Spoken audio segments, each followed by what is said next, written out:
I can't even replay. No, she already did. Welcome to the Pot, the Kettle, and the Boy Maroon. Here we shoot the shits on social issues and concurrent events happening in music, sports, entertainment, you name it. Right now, I'm here with the godmother of my future seed to be. Yay. Everybody say hello to Ajanique. Hello. Now, before we got on air, we were talking about my cravings. So, yeah. So she's pregnant. I'm pregnant too. I feel heavy. I feel bloated. I feel sick. Yeah. My feet are swollen. No, I'm joking. Your feet Yes. Oh my God. That's a beautiful thing. I love babies. I love the process of like babies being birthed or whatever. I feel like there's like this whole spiritual connection from child to womb or whatever. So like the fact that it's normalized today for Black men to be present during pregnancies, to be present during the birth of a child, to be present during the life of a child is like really, really beautiful, because growing up that wasn't always a thing. So it's just like, I think especially because we know each other very well. When in regards to our situations, we know what it's like to not have a male present. We know what it's like to have male figures be in and out. You know, we know what it's like to have them there but not really there. So in regards to that, and just thinking about, you know, I mean, what I've been through, what you've been through, there's this ideal of a man that I've always wanted to be. Once it came time for me to pop out a little shit. So now that it's finally happened, it's just everything just feels tunnel vision. yeah. You know what I mean? I want to be strong physically, spiritually, emotionally. I just want to be there. I want to teach my child how to love, how to be a good human being. Okay. You know what I mean? And all that is just self-ascendance, self-awareness, what we're going to get to later on. But you're a writer. I'm a writer. And I'm telling you guys, when I talk pens, this one here has a really, really astute pen. You know what I mean? Yeah. So talk about your writing journeys. Where did it start? My writing journey, I want to say, started in the third grade, actually. This like the third grade, you know, in New York City, you're introduced to like standardized testing and stuff like that. So in the third grade, I had to write a paper on respect.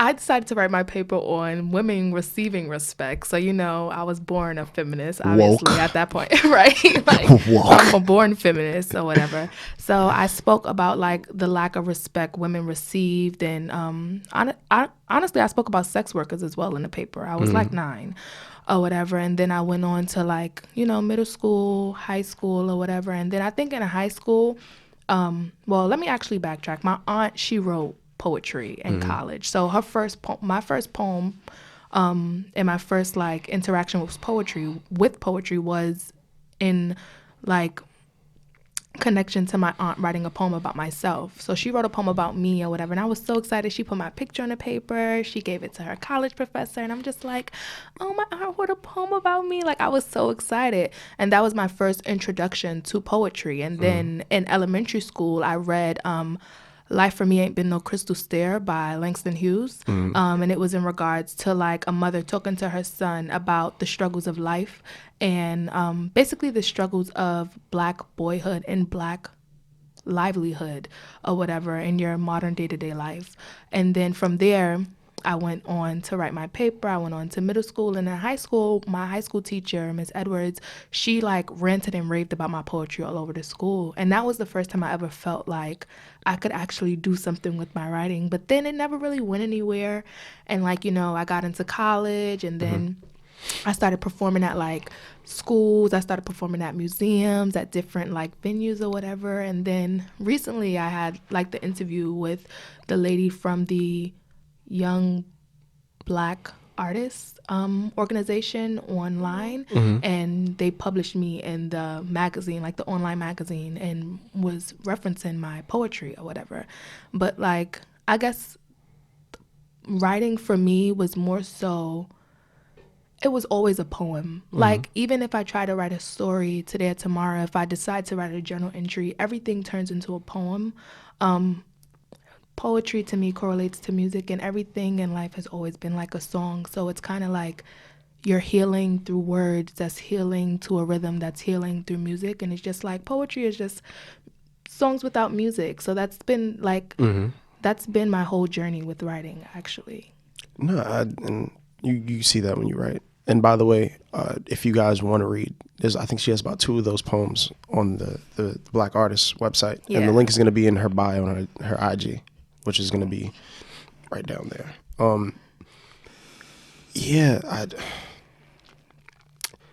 Writing is, I think, for me personally, I think it became one of those things where it's just like, I made fun of it, like poetry. I think it started with me in maybe middle school, where they asked us to do it, but no one never took it seriously. But I've always been polished when it came to writing. And I remember, do I remember his name? It's Mr. Davis. Mr. Davis. Yeah, Mr. Davis. And he was my English teacher, I think my freshman year of high school. And I remember him and my mother getting into it at a parent-teacher conference, because there was that one semester I did shit. I dropped down like a whole 20 points, my GPA. And he sits with my mother and she was like, yo, your son, I don't know. It's weird because he's a knucklehead, and he might be he might be the dumbest smart person I've ever met in my life. And what I mean by that is he's a knucklehead and he has a problem with authority. And it's hard for him to have somebody talk at him. But when you read his writing, he writes at a college level. And it was all noise, you know what I mean? But then I guess years went by and I started using that as a way to release, because I was always so angry. You know what I mean? Didn't have, a lot of it had to do with what was going on at home. Grew up without a father. Uncles got their shit in and out of jail. And it's just, I felt isolated. So through this solitude, it grew this, I don't want to say it grew, but it spawned this connection with creativity and blues, which then spawned the poet in me and the writer.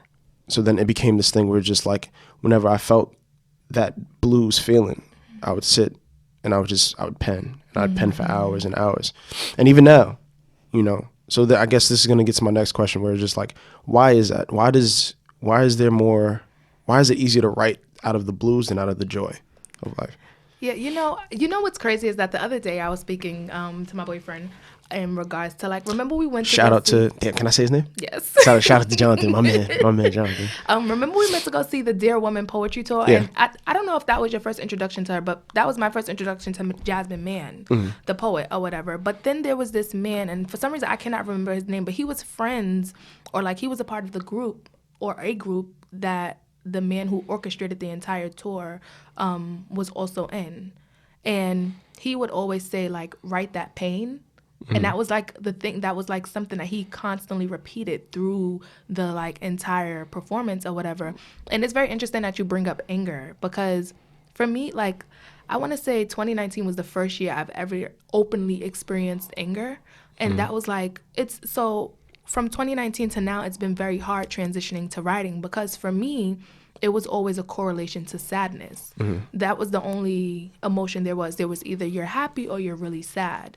And I think that a lot of the times we correlate, you know, writing with being sad, or like art in general with sadness, is because being Black, being kids, being in America or whatever, you know, we're raised on suppression. So we're raised to suppress our words. We're raised to suppress how we feel, whether it's physically, whether it's artistically. We're always raised to suppress whatever is going on that isn't obeying what our parents are telling us, or that isn't obeying what society is telling us, or that just isn't obeying what we're being told day to day. So, you know, like, whereas people may experience anger through writing, others may be experiencing sadness, but you really get to see what happiness in writing looks like. You're mostly like, now I feel like it's really big to see healing take place, and like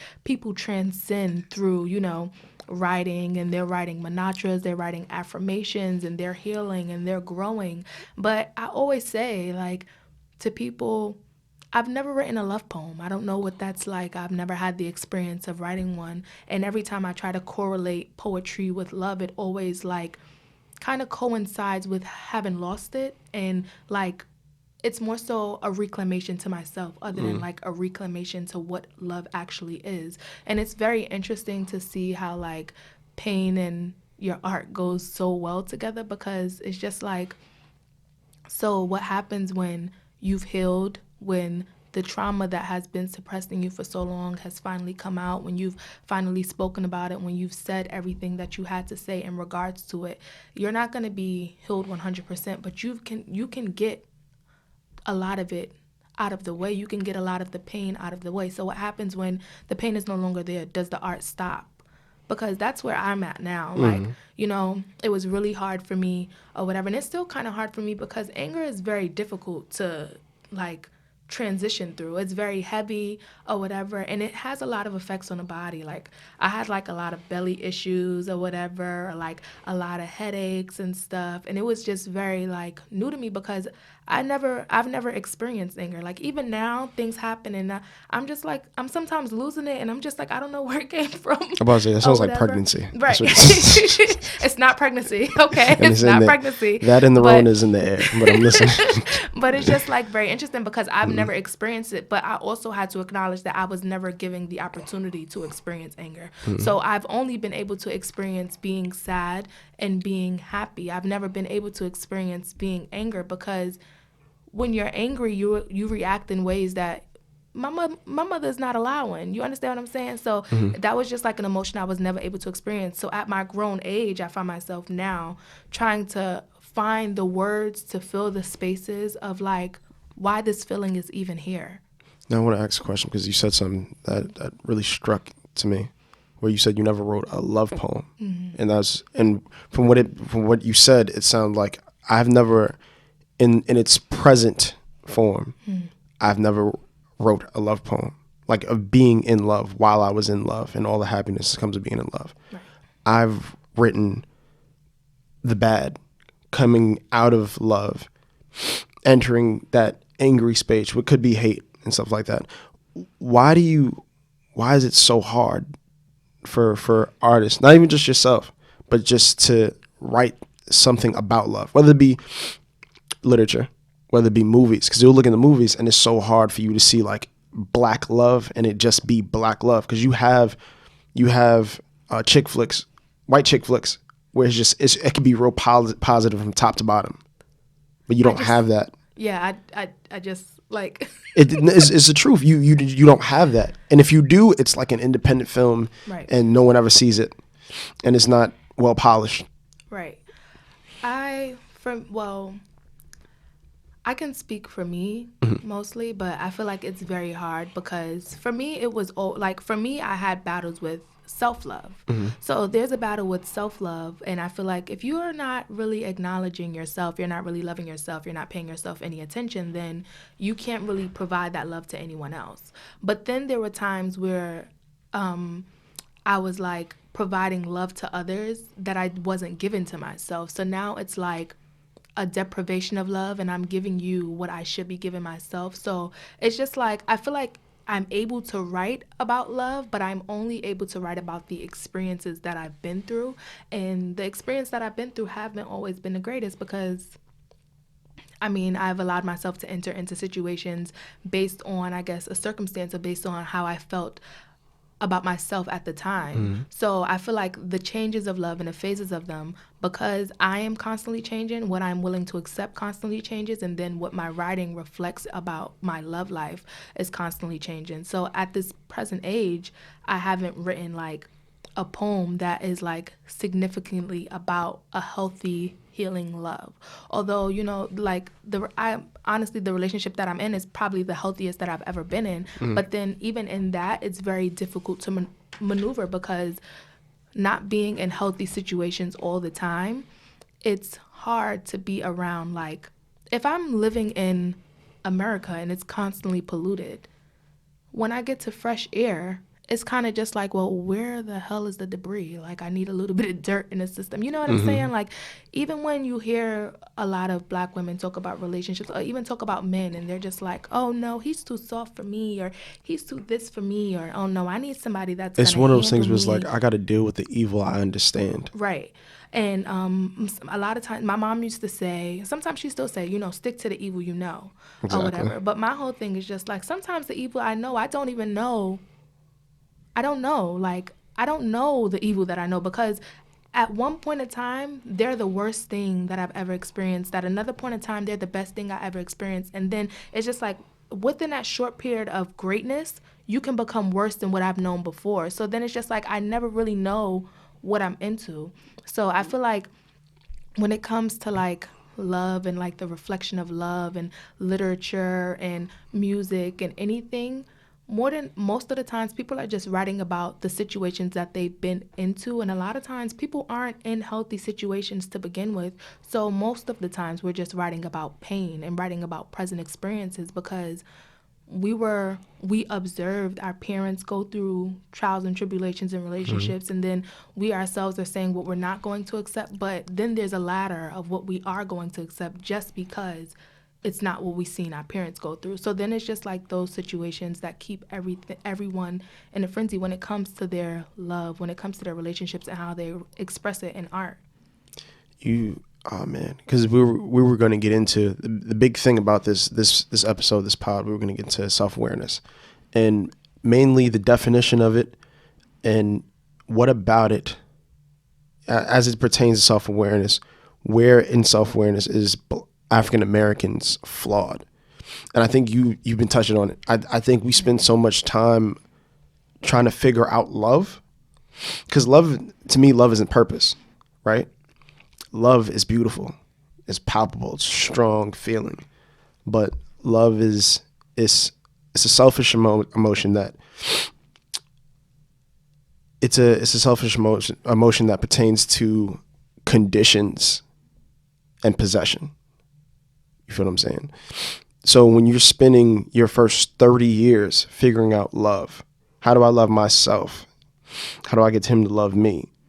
You waste all the time where you should be fulfilling your one and only purpose, which is giving love or just opportunity to the world and helping. You feel what I'm saying?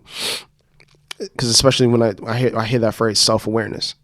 Like, self-awareness to me is understanding the value of self as it pertains to your world. Because in terms of your world, you are the most important entity in your world. You're the only person in your world that's one of one. You know that for a fact. And then it's understanding that the only thing more important than my self-value is how it pertains to my purpose, which is to help others. So when that's clouded about because you're spending life trying to figure out love, I gotta figure out love. Why can't I love me? Why doesn't she love me? Why didn't I get the love from mom? It takes back what's supposed to be the bigger picture. You using your passions, your gifts, and your love to provide for the world. You know what I mean? That's why you'll see people their whole life chasing a means. Because love, as beautiful as it is not the end all be all. It is only a means in life. Yeah. It is a possession in life, like money. You know what I mean? It's the way to get to point C. Because love is supposed to already be there. Because I think about that, especially with us. I think about what it would be like. What would it be like to be in a two-parent home where the two people love each other and they know how to express that love to each other, and they're cognitive enough to express that love to their children? Because I think most people don't know how, especially men. They don't know how to express love to. Because I remember I was on Twitter, right? There was this post on Twitter, and there's his father, strong, cooking, and he's dancing with his son. And they it just, like, you see them, they dancing, they got the, you feel what I'm saying? They got the Isleys in the back. And there was a quote, a retweet, and he was like, yeah, he's teaching his son how to be gay, or teaching his, like, a son's supposed to hate his father a little bit and that helps him get through life. It was something along those lines, and it just threw me off. It's like, yo, there's people that really think like that. Yeah. Like you can't show that type of love to your son. You got to be rough with your son. You feel what I'm saying? It frustrates me. Yeah. I have a really soft spot for black sons, specifically, because I feel like we're taught so many things growing up, but we're also not taught a lot of things, and a lot of things that black boys aren't teach is emotional intelligence, and they're not put in situations where they're able to rationalize emotions or whatever. And it honestly, even if you're growing up in an emotionally stable home, your parents are interactive with each other, you know what healthy love look like, you know what healthy boundaries look like, you see that love is being implemented in all phases or whatever, and you're not confused, you're not gaslighted by parents, you're not manipulated or whatever the case may be. Even if you're observing that in your household, you still have to go out and face black boys in the street who don't have that, who have to turn to the streets to get love, who's then taught that, well, the only way I'm going to be loyal to you is if I beat your ass on the street, and then you join my brotherhood, and that's loyalty for life, and now you can never leave, or whatever the case may be. So these are like things, like traditions that our black boys are growing through, even now until it's present day or whatever the case may be. And it's very hard to see. It's very difficult to like be a woman to watch it or whatever the case may be, because to me, I find myself always in a place where I'm like either having to teach someone's son or I'm having to mother someone's son or whatever. And it's very difficult on my behalf because I don't have children or whatever. I feel like all of us, we've been raised by parents, but we still have to reparent ourselves because parents are not perfect. They don't know everything. You know what I'm saying? They use what they have to teach us, and the rest is up to us. Once we get to a certain place, we have to take accountability for any bad habit that we have instilled in us, whether it was from a traumatic experience, whether it was from an experience that traumatic really, but no matter where it came from, we have to take about accountability to heal ourselves from things once we get to a specific age. So it's just like we have to reparent ourselves, but then it's just like you have these black men growing up, the only emotion they're ever taught to feel is anger. They're not able to express how they're sad. They're not able to come and tell you how their heart is broken. They're not able to come and tell you how they just can't take anything anymore, how everything feels heavy, how their friend doesn't want to talk to them anymore, how the girl they like left them, how they keep getting picked on, how they have to have a certain type of clothing, how they have to be a certain size, how their friend that's light-skinned with waves told him that told the brown-skinned boy that his hair was too nappy and he needs to get a haircut or whatever. Like, nobody ever speaks about this. And it kind of makes me really angry because it's just like, so what are we going to do when these little boys turn into grown men? Because now we're blaming them for things that parents, society, and everyone has placed onto their shoulders. And that's not me not telling men to take accountability, because just like women have to take accountability for what they have to heal from, men have to take accountability as well. There's no exemptions or whatever the case may be. But I feel like because women are more aware when it comes to emotional intelligence. And because of that, and because of how the times have changed, it's more prominent in the black female community for us to enlighten younger women. There's not that many opportunities for little boys. So then now it's just like, where do they go? What do they do? And how do they know how to express what it's like to experience love, or what it's like to experience pain, or what it's like to experience any type of emotion at all? Like, it's very confusing to me because it's just like, I feel like women kind of raise their sons to be men that they wanted.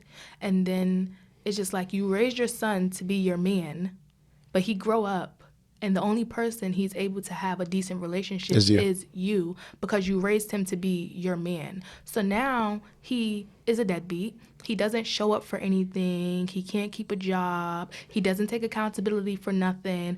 And he's a certain age, so now he's a piece of shit, he has nothing to offer. Like, you're also the problem here. Like, you raised him to be your man, you coddled him, you catered to him, or whatever the case may be, in ways that he shouldn't have been coddled and catered to. There's no reason why you're 19 years old, you can't cook a meal, but you come to your mother and you say, oh, Mom, I need, no. But you come to your mother and you're cursing your girlfriend out.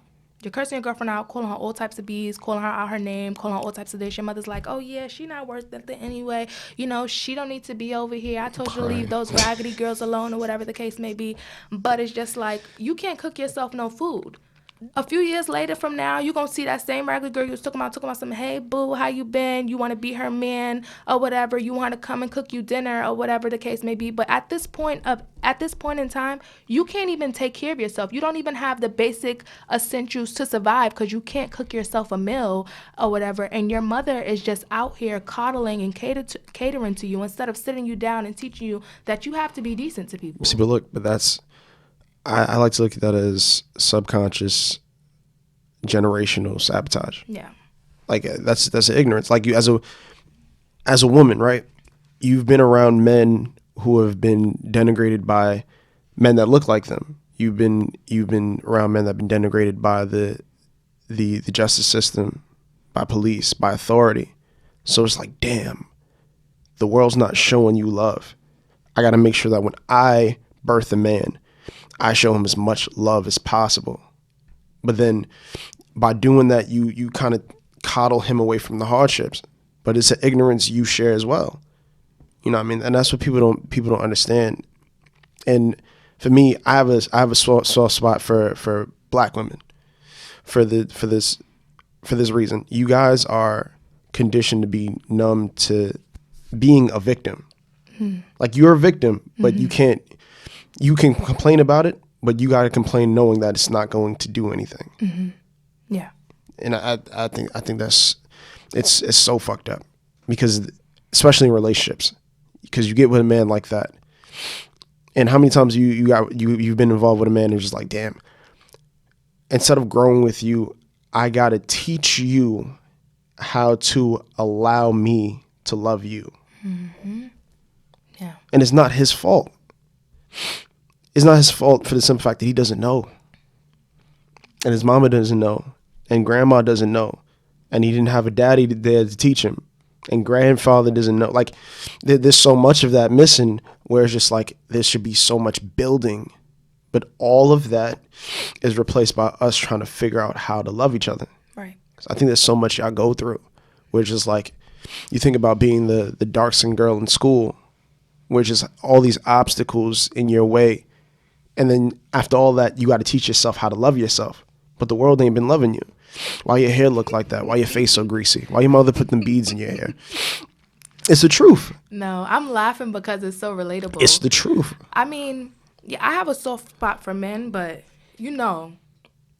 I love black women. Or whatever. I have the utmost respect for black women. I am a black woman, or whatever the case may be. So I'm always here to stand 10 toes down for whatever black woman needs the help at all costs. I don't care, or whatever the case may be. And I completely agree. We go through a lot of things, and I've been in situations with men who felt like they had to be parented. But thankfully, it was after I've already dealt with, someone who was, wasn't the best partner, or whatever the case may be. So in situations where I felt like I had to do more fixing than, working together, I had no problem with saying, speak to your mother. And when they asked me why, I would say, because I'm not her. That's some funny shit. I'm not here to mother you. I'm not your mother. It's not my responsibility. And it's selfish, but it's the truth, because the truth of the matter is that I am not going to go around numb anymore. I'm not going to go around numb or hiding how I feel or suppressing my emotions. So you can call me crazy for reacting to however you're treating me. You can call me mean. You can call me selfish for not wanting to accommodate your lack of emotions. But that's it right there. Yeah. Look how it's okay to be selfish. Yeah. It is okay. It is healthy to be selfish. Like, I feel like you have to, you got to deal with guys learning how to accept love. Where it's just like, on my end, I got to deal with women learning how to love themselves. Right. Because that's frustrating, especially when in terms of dating. Like, I'm off the market now. I'm happy. But then it's just like, it's one of those things where it's just like, you'll meet a girl and she's marking down a lot of the prerequisites. Remember, when you go to college, like, this is what you need. You gotta be into literature the way I'm into literature. You know what I mean? You got to be able to take care of yourself. You got to love your family. I got to know you love your mother and your father and have a healthy relationship. And it's just all this, but then it's just like, damn, with all this and you don't know how to love yourself, it's so hard for me to love you. Right. Yeah. I feel like people in general make it very difficult to love them, especially when they're not aware of how lack of love they have for themselves. Mm-hmm. Being a person who had to like grow into loving myself, into being more aware of myself or whatever, although I too am off the market, it's very difficult for me to give up my time, my space, my love, my anything, once I became more aware Because you about worked so hard who for I that. was. Yeah, you worked so really, hard for really that. hard. But then when you're in a stage of avoidance, when you're in a stage of not knowing who you are, not loving yourself, not acknowledging anything, you're willing to give out anything. It's kind of like being an open candy store. Everybody could come in and take what they need. You'll restock tomorrow, and then everybody just keep coming to take whatever they need. I have no problem with you taking, because I don't even know what I'm giving at this point. And that's really what it is. That's wild. Yeah. Yeah, I never thought of it like that. That's really what it is, because you don't even know how, like, precious you are, and how there's not going to be anyone else like you. It doesn't matter if she looked like you, if she got the same hair like you, if she got the same walk like you, if she got the same body like you, or whatever. It really doesn't matter. What matters is that they're not going to be you. Nobody is ever going to get a chance to be you. No matter how many times your parents say, I can make another you, no matter how many times some men say that he could get another you, nobody's ever going to be you or whatever. And I feel like that's very important for us to know, because once you're aware that you're not replaceable, then you're aware that you can leave any situation knowing that you're good. Nobody's ever going to get you. And they just lost out on the best thing that could have ever happened, because there's no way that you're self-aware and you don't know that you're the best thing that could have ever happened. No, but that's the thing, Buzz. When your value doesn't pertain to something like money.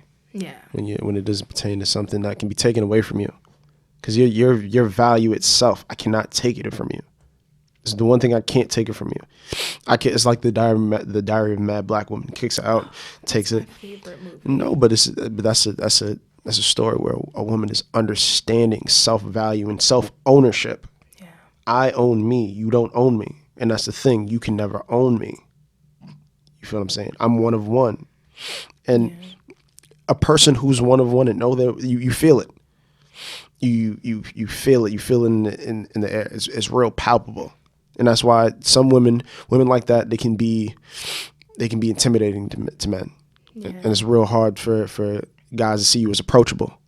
It's very hard. It's very difficult to see. It took me a really long time to not, because I remember, I just want to like backtrack, because I remember you mentioning like women being victims, and being in a victim mindset can also be very toxic for a person, because not all the time are you a victim. We are all victims, but we are all aggressors at some time. So although we may feel like the victim here, we may leave someone else feeling like the victim somewhere else. You understand what I'm saying? So it took me a really long time to get out of the mindset that I am a victim, and to acknowledge that I just have to take accountability for the circumstances I've allowed myself to succumb to. And that's really what it is, or whatever. And I feel like, again, I love Diary of a Mad Black Woman or whatever. It was like a beautiful movie, because she found a way to like reclaim who she was. But I feel like a lot of things that we have are really because we were raised thinking that things were what we like was the end all be all. The more things you have, the more expensive things you have, is really how you show you're the best. It's really how you show your value. It's really how you show that you love yourself or whatever.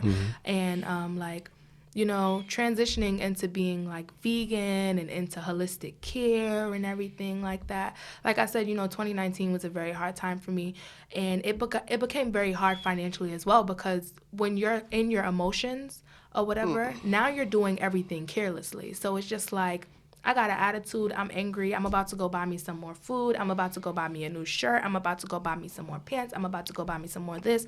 I get everything I want. I get to the house. It's nothing that I needed anyway. And I feel like none of it matches. I got to go out and buy some more stuff. So it's just like, you try to value yourself with things. You go to a store, you buy these things. The things are not even anything you need. So now you got to go out to get what you need, and you got to go out to get some more of what you want, because you're constantly valuing yourself with things. So now you're constantly chasing things or whatever. And I know that there's Black, African Americans or whatever who recently started taking like minimalistic approaches to lifestyles or whatever the case may be. And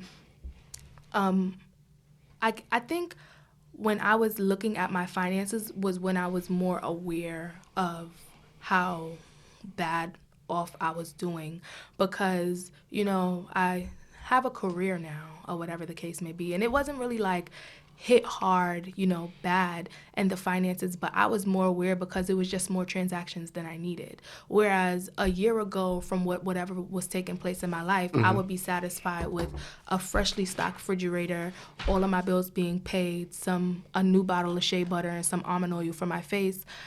Now I need $200 worth of facial products. I need $300 worth of hair products. I need $50 worth of whatever kind of snacks. I need $100 worth of whatever kind of food. And it was just like I could not budget anything anymore because I needed so much more of what I didn't need before, simply because I was in my feelings. Like I'm buying.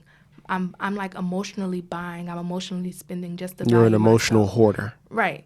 So don't talk about me. But it's the truth or whatever, because it's like I'm trying to value myself with all of these things, with all of these like tangible things, but they're going. I'm eating my food. That's going. I'm wearing these clothes. The outfit is already worn. I took my picture, posted it on Instagram. That's going. I need a new one or whatever. So it's just like now I'm constantly chasing a lifestyle or whatever and having to keep up with this lifestyle. But the truth of the matter is the only thing I'm keeping up with is the fact that I'm suppressing my anger. It's getting worse. It's never going to get better. My finances are going to keep decreasing unless I sit down and have a conversation with myself about why this is happening and why I never feel satisfied. Because the truth of the matter is that when it comes to satisfaction, it's all tied to self-awareness. If you're more content in who you are, you don't need 1,000,001 things. You probably only need about 5. You rotate the 5. I watch minimalistic videos all the time. These people be having like 10 pieces of clothing. They make like 50,000 outfits. And I'm just like, well, sis, could you put me on? Because there got to be something missing or whatever. But it's just like when you're content in who you are, you don't need 1,000,001 things to make you feel like you are it. You are it. You make whatever you have work. No, but sometimes when you have a family who understands that, they can put these ideals into you early. And it allows you to understand your purpose faster. Allows you to understand value faster. So you're not chasing value with possessions and acknowledgement, because people do that with clothing. They'll do that with men. They'll do that with attention. Like they'll do that with love. So understanding what is it I need? What is it I need? Because I'm not even lying, bro. I'm at a place where it's just like I understand. I just need to know my family's safe. Yeah. My friends and family safe, and they're secure, and they're well in their way. Because all I've been able to do is focus on my purpose, because I'm there. My self-healing has just been a matter of, if it doesn't affect me a year from now, if it won't affect me a year from now, it doesn't matter. Oh my goodness.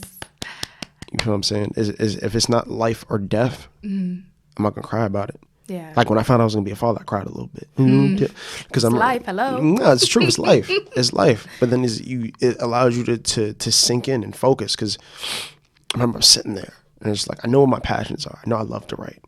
I know I love creative writing. But how can I help people with that? Right. I know I love content, but how can I help people with that? And it's crazy how you mentioned Langston Hughes, because one of my biggest inspirations is a woman by the name of Jessie Redmond Fawcett, right? She was the head editor and publisher of The Crisis. Now, if you don't know what The Crisis is, I do not. That is it was the magazine created by Marcus Garvey back during the Harlem Renaissance. Okay. So she was responsible of publishing all the works, by all the great black writers that we know. And the reason why I said you mentioned Langston Hughes, he regards himself, a man by the name of Charles Johnson and Jessie Redmond, as the midwives of black art during the Harlem Renaissance. So it made me think, and it's just like, I want to put people on. I want to be a person that, because of my love for content and my love for writing, how am I going to be able to create something where people can do the same and find their loves and express it? And one of the problems that we have with expressing our content, I think a lot of it has to do with having a middleman. Yeah. Sometimes there's a way you want to express your art, but you need a cameraman to do it. Right. Or you need an engineer to do it. Whereas like, I kind of want to have all that in one. Have a building, or organization where everybody could come in and create. You can have an A, B room, C room for your music, but then down the hall you have a cinematography room, and it's right there. You know, build a tribalism of artists. You know, so that's something that's in the near future, and thinking about how can I help people that don't have what I have, whether it be people oppressed because of racial injustice, or I'm sorry guys, I didn't mean to stop, but my other godmother, baby's godmother is here. How you doing, Dawn? Hey, hello. No, but it's just thinking, and then especially when you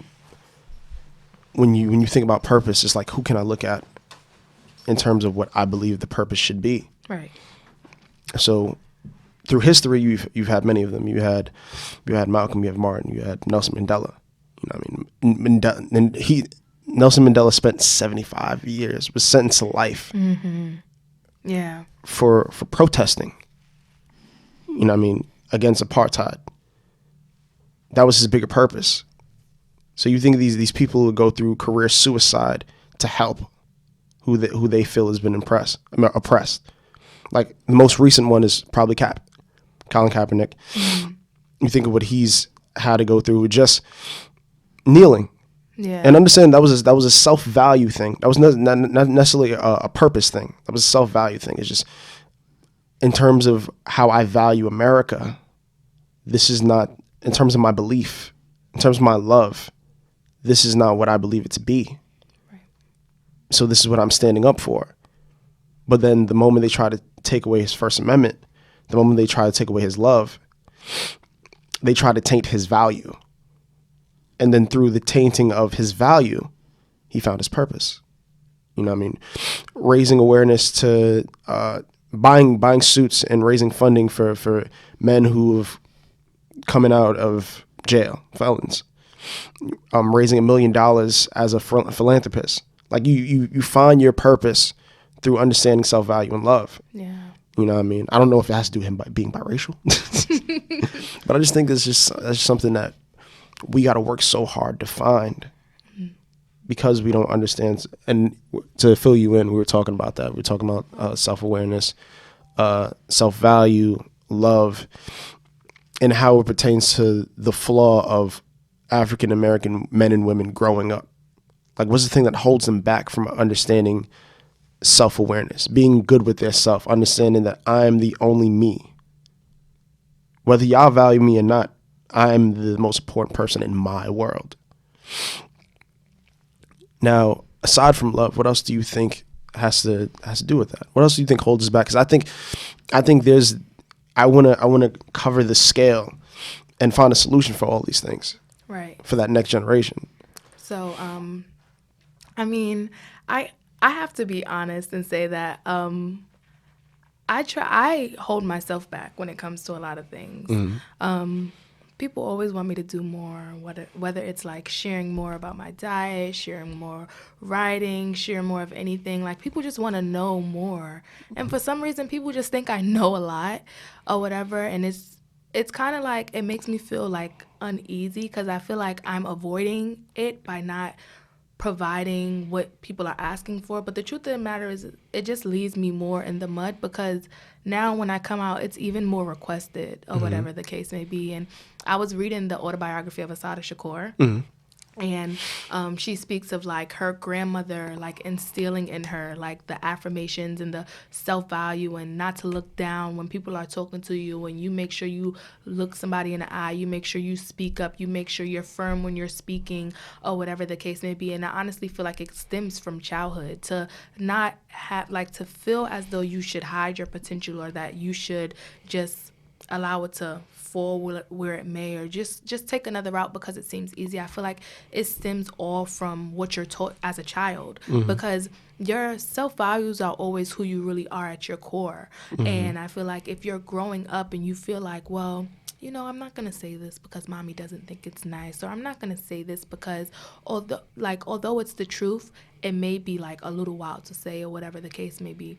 Just suppressing simple things turns into your core values. So now you're suppressing a word that somebody may really need to hear, or whatever. So I feel like it all stems from like growing up and not having those people there to like strong arm you and tell you, no, you need to speak up for yourself.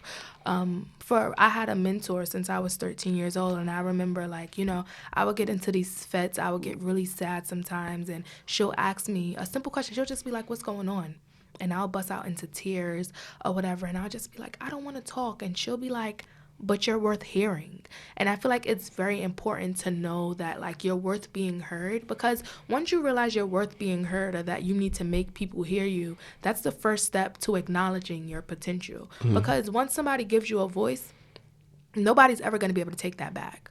All you need is one person to tell you that you have this voice, you say what you need to say, and nobody's ever going to be able to take that back from you. So I feel like that's really where it all like stems from, or whatever the case may be. And I feel like, you know, the times that we're in, you have to have a set core of values. Like you literally have to stand for something, or you're gonna fall for anything. Like if you're not standing for, like, it sounds very extremist. I was joking with my friends the other day, or whatever the case may be, and I'm like, if they quarantine me, they gonna have to do what they have to do, because I'm not staying, or whatever. And they're joking, or whatever the case may be. But I just feel like no one's going to take away my self-control. You're not going to lock me in a box and tell me this is what I need to do, this is where I need to go, this is what I need to eat, this is how I need to maneuver. Again. That makes no sense. Exactly. Again. Exactly. Like that's not gonna happen. So it seems extremist to everyone else, but to me it's not extremist. To me it's, I'm going to stand up for what I'm doing, or you're going to have to knock me the hell down and make sure I stay down. Because if I don't stay down, then I'm coming back up 10 times harder, and you're going to have to do something worse. See, but you mentioned having a mentor. I think apart from the ignorance that we have pertaining to love, I think we don't understand the value of tribalism. Yeah. Having a bunch of black people that understand love be around you. Because it doesn't have to be in your family. They don't have to be blood to teach you that you should value yourself. Yeah, it takes a village. Exactly. And then when you don't understand that, when you understand the need to have a village, you get to a point where you're successful in an opulent sense. And you can't sustain that. And then you're chasing things that you shouldn't be chasing, like more opulence, more money, more love. That also comes from the village that's around you. Repeat what you said. That comes from that village that's around you. So if you don't have it coming from your family, your blood, then you have it from the outside forces. So in this generation, this day and age, our village is social media. Right. And before then, it was the gangs, because that was what was around. She touched on that, yeah. You know, so unfortunately, it is the village, but it's what you have access to in those moments. And at those moments, it seems that's what's right. That then becomes what Ajanique said, your core values, because those are the things that's being taught to you. Those are the things that you see, well, I have this camaraderie. I have these people that are here doing the same thing I'm doing. And at the end of the day, whether it's right or wrong, I know they have my back. Right. But that's another thing in terms of the village. Like you'll have different, like, and that's the only thing, it's only in our community where you'll have different sets of villages, and they don't really fuck with each other. You know what I mean? Like what we do to chase fidelity is really extreme, because we don't get it from everybody. You know what I mean? We don't fuck with the gangs in our neighborhoods. Understanding those are kids that they don't understand love. They don't understand loyalty, fidelity. Yeah. You know what I mean? They just want to be taught. They just want to understand that there's somebody that looks like me, that cares about me, that gives a damn. Yeah. So not understanding that, and then seeing that with a group of friends, a group of boys that are lost, you know what I mean? You want that. You see a little bit of that and you want that, and then you're on the wrong path because you've been chasing loyalty, you've been chasing kinship, you know. And I think not understanding self-love, not understanding the need for tribalism, it's a big problem in our community. Yeah. It's a big problem, especially when it comes to voting. Now, I'm not big into getting the whole politics thing because everybody has their thing, but it's just, I think you should be able to, when you have self-values, you should be able to understand what do I need, what does my community need, what do my people need, you know. And then it allows you to put on to the younger generation, the older generation, and be able to vote and clean up your own neighborhood. But you don't see that a lot in our neighborhoods.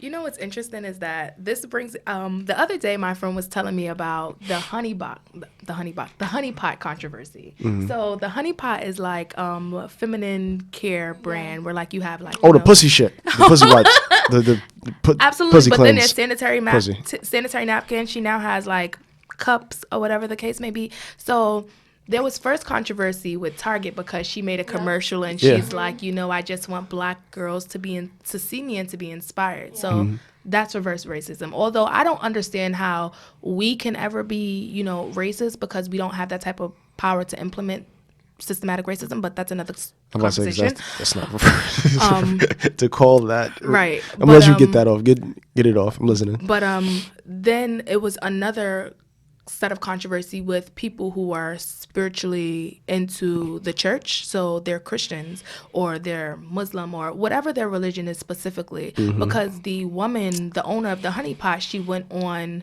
I don't know the name of the show that it comes on TV with like Adrian Bailon and like all of the other celebrities. Yeah. So she went on a show and she was like how she had a dream and an ancestor in her dream told her some a recipe to help her with her menstruation problems or like her problems with her uterus or whatever. So she woke up, remembered the recipe, utilized it worked for her. So she created a product for women to be able to utilize it so that they won't have as many issues with their menstruation. So now people that are Christian or people that are Muslim or people that are other like religious backgrounds or whatever are saying they're also not supporting her. But then it's just like, she's a black woman, right? So when it comes to what we're supporting now at the forefront is, but my whole thing is Christians are all over social media promoting their shirts, promoting their brands, promoting their love for Jesus Christ, and that is perfectly okay. And within that, they have visions. Right. So for somebody to look down upon her for that, it's just like, where do you draw the line? Because in all religions, there's some form or other being speaking to you. I just see it as So my thing when it came to it is just like there's such a big lack of tribalism that we're not able to identify because now we're segregating ourselves off into so many different sectors that even if we win in one way, we're losing in a million others. So now not only is she oppressed by the white community because she's empowering black girls, but she's oppressed by the black community because she doesn't believe in the same God or the same higher power that you're praying to. But that's whatever. That's the thing. That's the thing that's always been weird about religion. Yeah. Like the best thing about religion is the fact that it promotes belief. Right. It promotes self-belief, belief in the world, belief of a cause, and that's belief is powerful. You can do anything with belief. That's why I'm okay with people having religion, but I think a lot of the understanding that my belief doesn't have to be your belief is a big issue, especially in our community. Because I'm not even gonna lie, because I was watching Charlamagne has a podcast called Brilliant Idiots, and he was talking about pussy wipe lady. And we have to find her name because that's not her name. It's not her name. We're gonna find her name, but for now, Just you pussy like wipe. The honey pot owner. Yeah, honey box. Oh my god. Honey pot owner. Honey pot owner, y'all. Buy some. Support her. If she's not hurting anybody, you should clap and applaud for success. Right. That's what it is. You're seeing a black person that looks like me, looks like my mother, looks like my aunt. She's a success, black success. That's it. Right. But we get in this thing of intent and belief, and it's not like mine, and this is what she's trying to say, and she's succeeding, and she looks like you, and she's not hurting anybody. Applaud this woman. And that should be it. Right. And my whole thing is that I remember I watched, what is it? It's a movie. It was like Almost Christmas. And like one of the quotes in the movie was just like, if you cannot help them, you don't hurt them. And I feel like that's a very big thing, or whatever the case may be. If you cannot help them, then do not hurt their business or do not hurt them because of what it is that you don't believe in. So the women that are suffering from endometriosis, that are suffering from fibroids, that are suffering from inconsistent periods, that are suffering from all of these things that's going on in their uterus, infertility and all types of things, when they used her herbal infused sanitary napkins, herbal wipes, vaginal washes or whatever, when they're using these products and it's working for them, they're not saying, oh my gosh, what's her religion? They're saying, I finally found something that is actually working for me, that is actually where I'm not in pain, or where I feel a little bit fresher than I was before, or where I'm not sweating or whatever. And I'm sorry if this is TMI, but I'm being realistic about sanitary napkins. Women, they've experienced toxic shock from using tampons and stuff like that, like almost losing their lives from literally using things for their vaginas. So now you have a woman that's creating things that can actually help you, and it's just like, oh, what's her religion? I can't support her. Meanwhile, on the flip side of that, you have something like that that's doing good for our community, as opposed to you have Erykah Badu just selling scents. And that is hilarious. Yeah. I love her for it. No, I do too. But it's, no, but do you know where it started though? There was an interview. It was an interview. There was an interview she had with Sway, and then Sway goes, "Yo, what's that scent? That fragrance is such a beautiful. What is that?" She's like, "Oh, it's my vagina." Nigga said, "What?" Right. but that's the scary thing. It smells like strawberries in this mouth. You have somebody like that in that, on that platform that can sell something so simple as that, and she gets glorified for it. Whereas you have this female on the flip side doing so much for women, and it's like, oh my God. I mean, but you got to remember what Erykah Badu is attached to. Like we attach her to music, we attach it to self-awareness. Right, like, but again, that's still kind of, you're still putting her, exactly. And she's attached, that's what I'm trying to say is like, but you already have an attachment to her, so that's when you see it, it's like, I already know you. I know you for this. Like, this is, it.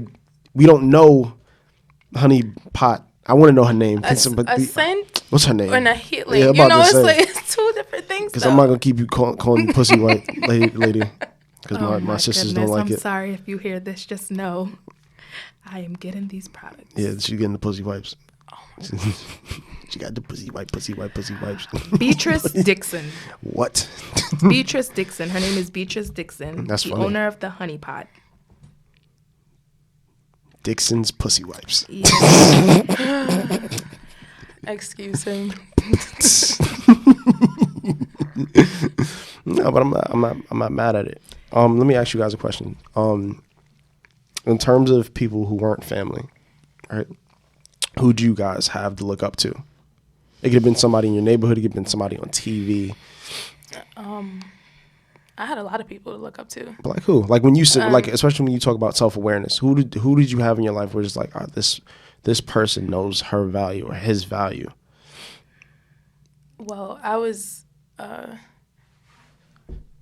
way I was brought up. I was around a lot of people, so I come from a very strong background. I come from a very musically inclined background. So being in the arts, I was surrounded by a lot of different people. Mm-hmm. So that allowed me to not only get mentorship from my arts, but as Ajanique said, a sense of who I am and to embrace who I am, to not be afraid of it. Mm-hmm. Because being in the arts, when you experience all the talents that you have, sometimes it scares you.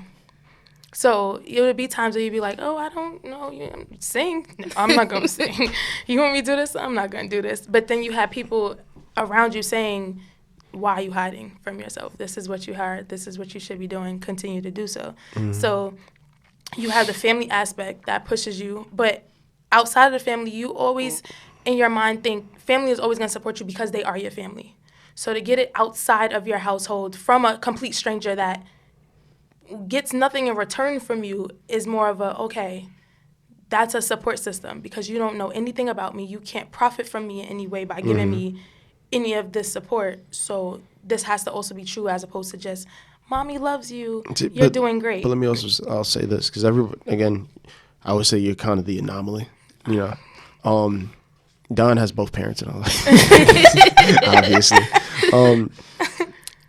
Family, not in every case, your family is there to support you. That's true too. You know what I mean? Because sometimes people, if they can't get it for themselves or they can't see it themselves, it's not tangible. It doesn't exist. So it's just a tale. It's a dream. You want to dream like, okay, you want to sing like Beyonce. That's cute.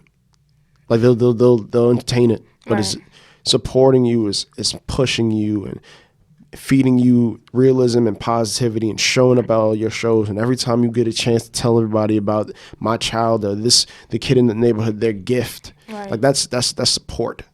You know, Right. I don't think we always get that. That's beautiful. You know what I mean? Support doesn't have to pertain to money. Right. You know, and I think it's really valuable. But I feel like it starts with the voice, somebody speaking into your life, into whatever your aspiration is. I feel like it starts right there. Again, especially now because most platforms people use is the internet. Again, it takes nothing for somebody to repost or to share or to say, hey, this is something that my friend is doing, support. Like, support is $0 nowadays. Whereas, again, we will promote these celebrities that do nothing for us, care nothing about us, know nothing of us. But as soon as you see your brother or your sister doing those same exact things, it's like, I'm going to wait to see if it really goes somewhere before I promote you. That's so weird, bro. That's what I'm saying. That's the unfortunate part about it. Not my sister. She do hair. Check her out. Right? Listen, man. But that's the next thing I was going to get into, because we all have little sisters. Right. Who do you guys believe in your little sisters' lives is that? And do you think they have that? Because we're talking about that, and I feel like we're aware of that. We're aware of the fact that we need tribalism. We need to understand self-love, so we can just have that and then focus on our purpose. Right. So in our sisters' lives, who do y'all feel like it could be y'all? Well, for my sister, I guess she's a unique story as well. Her passion is basketball. So at the age of 4, my dad is a referee. He took her to one of his basketball games. And just like any other halftime show, they tell you to put on the oversized outfits and you go and do the little Harlem Shake. She was on whatever little competition was, she was excited to do it. But she did not see it as a competition. She saw that as the start of her basketball career that day.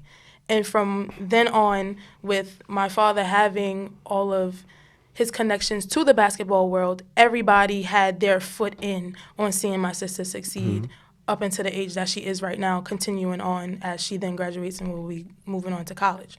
So with that being said, there's a person at every step of her life that has been a mentor in her career as a basketball player, including myself. Whereas for me, I am that person that I promote all of her highlights. I'm at every basketball game. I'm promoting whenever the game is available for other people to come and experience her, as well as anybody who wants to mentor her with private lessons. If they see that she's messing up in one area of the game, let me help her out. Let me teach her this. Let me do that. And that's everybody that sees her in her stead as a basketball player. So it's in the family, but as well as outside, because everybody sees that this is more than just a girl with talent. You know, this is something that I want to see her succeed in, so I'm going to give my all into whatever she needs to make sure that she's successful in this stead of her life.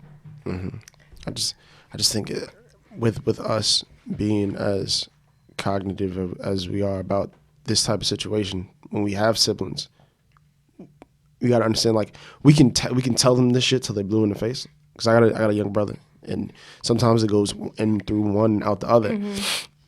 But they got to experience for themselves. So I guess it's our jobs to be that person where it's like they gotta watch us. And I think that's like something I know he struggles with. I know it's something that I struggled with, you know. But I think about that, like, who do they have to look at? And as it pertains to our sisters, what women do they have to look at? Right. I mean, I just want to say that I feel like the concept of support and how you guys described it was like really beautiful. I didn't want to cry, so I just couldn't say anything. um, but I felt like it's really beautiful.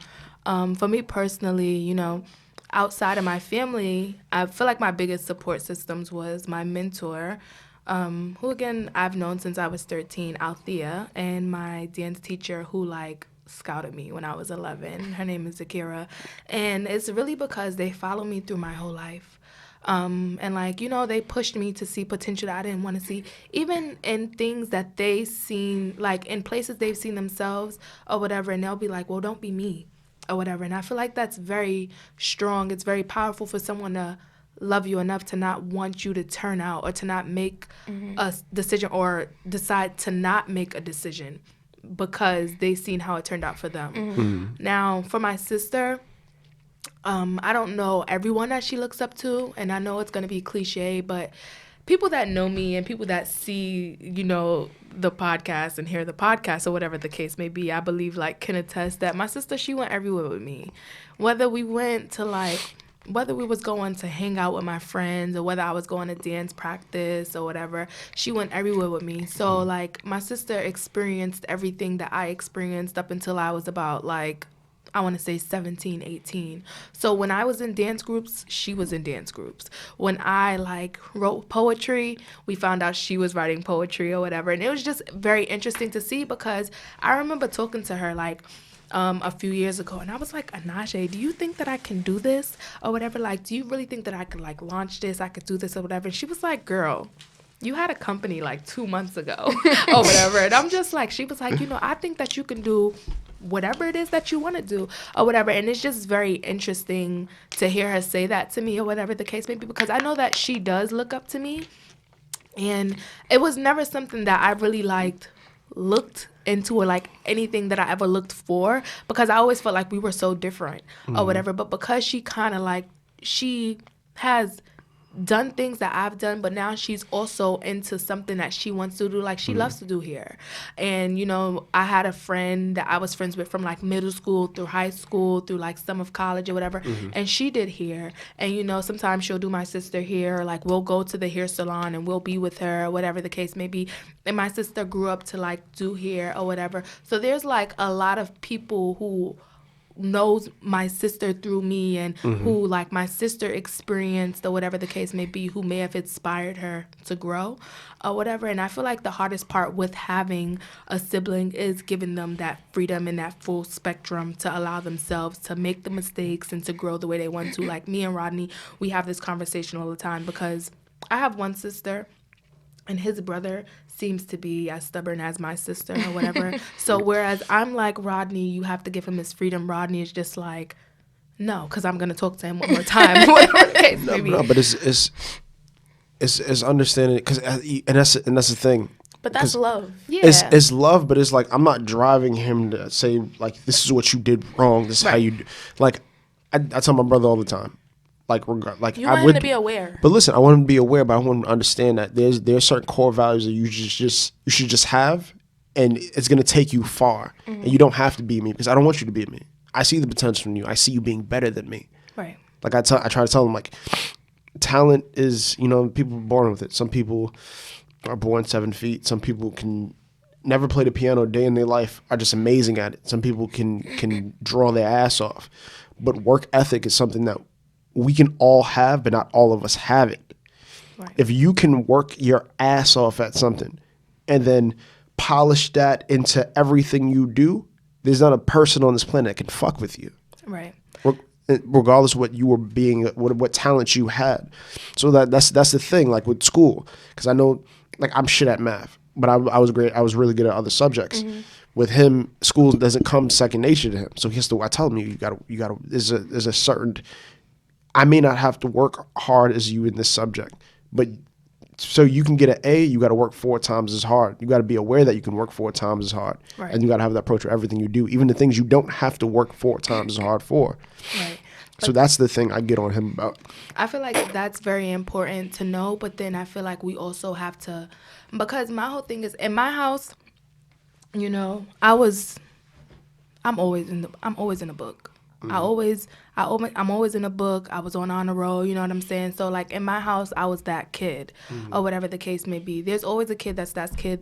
That's that kid, and there's always a kid that isn't, or whatever. And I feel like it becomes hard for them when they work their hardest and it's still not the best. So then it's a smack in the face. And when it comes to you working your ass off and you still get that C, listen, C still get degrees, okay? So listen, you got what you need to get, but that doesn't mean that you're not good at what it is you learned. It means that you've learned as much as you've learned and as much as you needed to this quarter, but that doesn't mean you stop learning. And I feel like when it comes to them, like, you know, making mistakes or whatever the case may be and having to fall and get bumps and bruises, I'm here every step of the way. You fall, you get bumps and bruises, you need help or whatever. But they don't want you to, like, they want you to know that they're good on their own. No, and that's fine. That's the thing with him. Like, he wants me to know that, yo, bro, like, I know you can help me, but I can help myself. With me, it's just, I want him to understand that,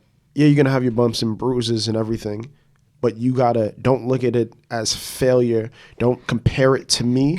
Fall in love with the process. Right. Even with us in our writing, fall in love with the process of going through trial and error with whatever you do, failing, learning, getting back up, polishing, and being an inch better the next day. Because once you fall in love with the process and you can take that and use it for anything. Yeah. Don't compare us, because I feel like it's a lot of things that younger siblings do. They compare what they've done to the older siblings. That's why I try to refrain from telling him some of the things I've gone through. I don't want him to go through those things. I don't want him to compare his trauma with my trauma. You feel what I'm saying? I don't want to do that. Yeah. I want him to be his own person. I'm completely different in that way. Me and my sister are very aware that we are not the same. We have no problem with telling people that we are not the same or whatever. Although it doesn't seem like it, I am the outspoken sibling, so I have no problem with saying that she's not me and I am not her. She's her own person, and she has the free will to do what she wants. And whenever someone decides to interject and try to lay down their opinion in a way that I don't like it about my sister, then it's a problem and you can go. Right. But the truth of the matter is that when it comes to like the whole spectrum of like finding your own identities or whatever the case may be, and like having this separation when it comes to siblings, that's all fair game. And, you know, me and my sister, we found ways to like, you know, cope with the fact that we're two different peoples. But for me, personally, when it comes to like, you said something, I'm trying to remember what it was that you said about your brother, because you said that you like to, I want to say like, I can't remember. What was it in regards to? It was like in regards to your brother, you said that you would prefer for him to, I think like for you to assist in like what he's going to. No, like, all right, so he understands that I'm there to help, right? But he wants me to understand that, yo, I'm good. I don't need you. I want you to know that I'm okay. Like, when it's all said and done, if worse comes to worse, I'll be good. Like, his thing is proving to me, proving to my mother, where we're opposites in that regard. We're just like, I don't look at what I do as like I got to prove it to anybody. I'm in competition for myself. Where his thing is proving everybody that he can be this type of person. Right. You feel what I'm saying? But I try to tell him, like, yo, bro, what makes you different than me, the thing you have that I didn't have was me. We're just like, if you need somebody to be your financial support, be your spiritual support, be your emotional support, I'm there. I'm there with no judgment at all times. Use me. That's what that's the thing I want him to understand. And the reason why I bring it up is because, especially when we have sisters, who do they look up to when they don't look up to us? Right. Because I don't think my sister watches the things that I watch, or looks up to the people that I look up to. Because I don't think for little girls it's cool to look up to female rappers or female writers or female basketball players. Like, I tell Chelsea all the time that Chelsea's Don's little sister. I love WNBA. I love watching WNBA. One of my favorite players, she's not playing right now. Her name's Maya Moore. Maya Moore is one of the baddest motherfuckers on the planet. And I say motherfuckers on the planet because that's how I would refer to any basketball player that's nice. She's one of the baddest motherfuckers on the planet. And she's going on she's for 2 straight seasons, she's about to take it off because she has a passion for criminal reforms and the injustice of a man by the name of Jonathan Irons. And she believes this man is innocent. And her passion, again, while her passion, her love is basketball, her purpose is to help. And you hear when she speaks, like she hasn't even thought about the season, because her whole thing is getting this man his freedom. So it's like I look at that, I'm able to look at that, because it's just like, damn, you're a real bad motherfucker. I just want to say that I feel like a girl, the transition from young woman to woman, from adolescent girl to young woman to woman is a very interesting one. And when I say that, I mean it in like the most vaguest but most obvious way. Because if I'm speaking of my life personally, when I'm transitioning from a girl to a young woman to a woman, I would have never guessed leaving high school I would even look like this. I was like weaved up all the time, or whatever the case may be, washing sets all the time. I would hate for there to even be a curl at the top of my scalp. Ajanique had these big ass bangs. Like, I hated it. And it was just very interesting to see me now, because it's just like, you know, you were there or whatever. You may not have been there through it all, but I have pictures being from 9 years old, eating pork rinds and Laffy Taffies and hanging out on the stoop or whatever. And I was just telling my boyfriend the other day, because he's like, you know, TV never made coconuts seem the way that they actually look. Like, this is random, but he's just like, you know, you see coconuts on TV, they look a little soft or whatever, like to eat, and then you see them in person and they're hard. And I'm just like, when I think about now, when I think about who I am now, when I think about the kid that I was always this woman in the making. Because when I was a kid, I didn't know what the hell. I mean, I seen coconuts fall off the TV and hit cartoon characters in the head, but I also knew what they were, because I'll go outside, crack them on the steps, and I'll eat them, or whatever the case may be, because that was just something I wanted to do. But then it's just like, you know, I say that because who a girl is in her true essence always shows. And it's always interesting how she comes about, because the transformation is in like the most subtle of ways. Like, I was the little girl that, you know, you gave me money, I was going to buy fruits, and I was going to buy body products. I am a grown woman, and if I get extra money, I am going to buy fruits and I'm going to buy body products. But the way that my transformation happened was so different from what I would have expected. Whereas I was expecting me to be long nails, high hair, and a freshly pressed weave. You can't even put a damn flat iron to my head at this point, or whatever the case may be. But it's always very interesting to see, because a lot of times for me, and I say this in like the most unbiased way, but I'm pretty sure it's going to be biased. But for me personally, it was never the environment I was in. It was never who I was around, but it was just who I was. And I feel like for a lot of girls, for a lot of black girls precisely, because a lot of times you're told to do so much to accommodate society that it's never who you're surrounded by, or it's never what you see. It's just in who you are. And unless somebody is really paying attention to you, they're never going to actually see you go from point A to B. They're just going to see that you started here and you finished there.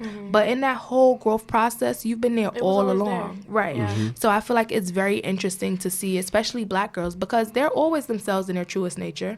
You see them in the house, they're in their pajamas, they walking around talking to their friends with their ponytail on the side, and they're just smacking their lips, eating whatever they want to eat. Like, girl, you know, I seen your picture that you drew or whatever. Even in kindergarten, you see them. I seen your picture that you drew. You drew that for me? Oh, you forgot to write love, or you forgot to, like, you know, like just the camaraderie that little girls have with one another, and just like the things that they say and how their feelings are hurt or whatever the case may be. It's always very interesting to see, because it's always like who they are is just always there, but it's just in very small ways that you see it. Sometimes they're trying to fight it as well. Yeah. They may not even know it. So Yeah. they'll, you know, think, okay, this is me, but I want a different appearance. Right. I don't want to be this. I don't, you know? So, Right. again, you were probably fighting it, but the whole time it still came out. Right. You know, it was always meant for you to be that way. Right. Whereas my grandmother, it was never like, never put yourself in a box. Yeah. So for me, I was always that kid that never fit in. Yeah. And I was okay with that. So it's like you will see me one day with blonde hair, and one day you'll see me with bantu knots, and one day you will see I want to shave my head, and the next day you may see me with a hat on. Like, it was something that was always instilled in me, and just be who you are to the fullest. Nobody should be able to put you in a box. Yeah. At no point in time, because you are who you are, and nobody can change you to be that. I mean, and I think that was a great coconut reference. Like, I don't know where you niggas live, but go ahead. I just need to take a bathroom. I know. But yeah, I don't know where y'all live. Y'all just got coconuts on the street. The fruit stand, man. But I was always seen as the black boy trying to be white. Okay. Because it was, I was speaking proper, I was seen as opinionated, and it was, and again, let me say this. When people put you in a box, they'll do it when they don't understand something. Exactly. So if I don't understand you or the way you are, I'm going to put you in a box. Whereas just like having self-awareness as a kid, understanding that, I'm into music, I'm into drawing, I'm into writing, I'm into basketball, I'm into sports, I'm into boxing. Like, it's impossible for you to do it. You got to get a lot of fucking boxes. Exactly. Because, in the essence of just being me, I'm onion. Now, in terms of being what you're always going to be, I'm not even going to lie to y'all. I was a little dirty motherfucker. But that was a season. It was a phase. It was a phase, but like, I think. But within that phase, you still were figuring out who you were. No, that's a fact. But again, you'll see when you guys have sons. Like, it's just, I remember, I forgot what the reason was. I think it was because whenever you flush the toilet. All right, so when I was 5, I used to drink out of the toilet, right? Shut up. When I was 5, I used to drink out of the toilet. But I just seen it as whenever you flushed, it was something that purified the water. Because I think it was what my grandmother was cleaning the toilet with, but that motherfucker looked crystal clear. Okay. So it was just like, if I drink this, like, maybe I'll be purified too. Maybe I feel like it was something along that line. So that'll be a thing. I'll come in the bathroom, the lights be dim, I drink the water, until one day my grandmother called me. And my grandmother's thing is like, you gotta wash your mouth out with soap. Like, she would do that for cussing. I remember one day I killed a goldfish. She was like, gotta go wash your mouth out with soap. Like, it was just, it had nothing to do with me saying anything. So in that sense, I can see where you guys mean. Where it's just like, if you know me now, it's in terms of self cleanse. Yeah, you're a germaphobe. Yeah. So. Because I was filthy. Well, I'm telling you, I was filthy when I was younger. I was filthy. I was disgusting. But those are little pieces of you filtering yourself out to figure out who you are today. I know, but it's still, man. Meanwhile, I was the opposite. I was daring my niece to drink out of the toilet. So. No, that was light. I was that kid. He was like, "You're not gonna eat that off the floor." I bet your ass I will. I was wilding. I think we all had that experience. I was wilding. The fuck is that? Amber Alert, right? Is it somebody's car or somebody's kid? Yeah, it's the Rona alert. It's the Rona. Make sure you wash your hands, man. For 20 seconds. Come on. Like, it takes nothing to just get in there. It's not that hard. Just get all in there, get the knuckle. You know the white part, because this get real white right here. You want to get all that, get the soap. It's not that hard. No, but that's a cleanliness is close to godliness, and I think definitely it is. I don't. The way the world is like panicking right now is nuts. To me, I feel like we've learned this since we were born. And like, sad to say that, yes, we know people. We all have witnessed people leave a bathroom without washing their hands. We've seen people touch something and then touch their face because it's like second nature. But realistically, we all at one point in our life have had the conversation of how to clean yourself, how to wash your hands. And although, yes, it even could stem from different backgrounds. You may wash your body differently than somebody else may. You may not use the same sanitizers as people in terms of deodorant or soap or whatever the case may be. But we all know the basics of what it is to be clean. I'm not gonna say who it is, but I had a young person in my family tell me that washing their ass, like, it was something they just started doing recently in the last few years because they thought it was gay. Let me tell you. I just want to say that,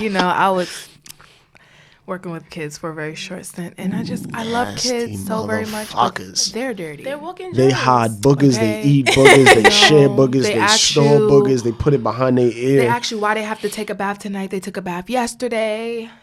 They ask you. They don't know how to wash. All ages. They don't know how to wash their hands. Kindergarten to high school, and it's still the same thing. Still the same. Come here, thing. let me put some hand sanitizer in your hand. Right. What are you doing?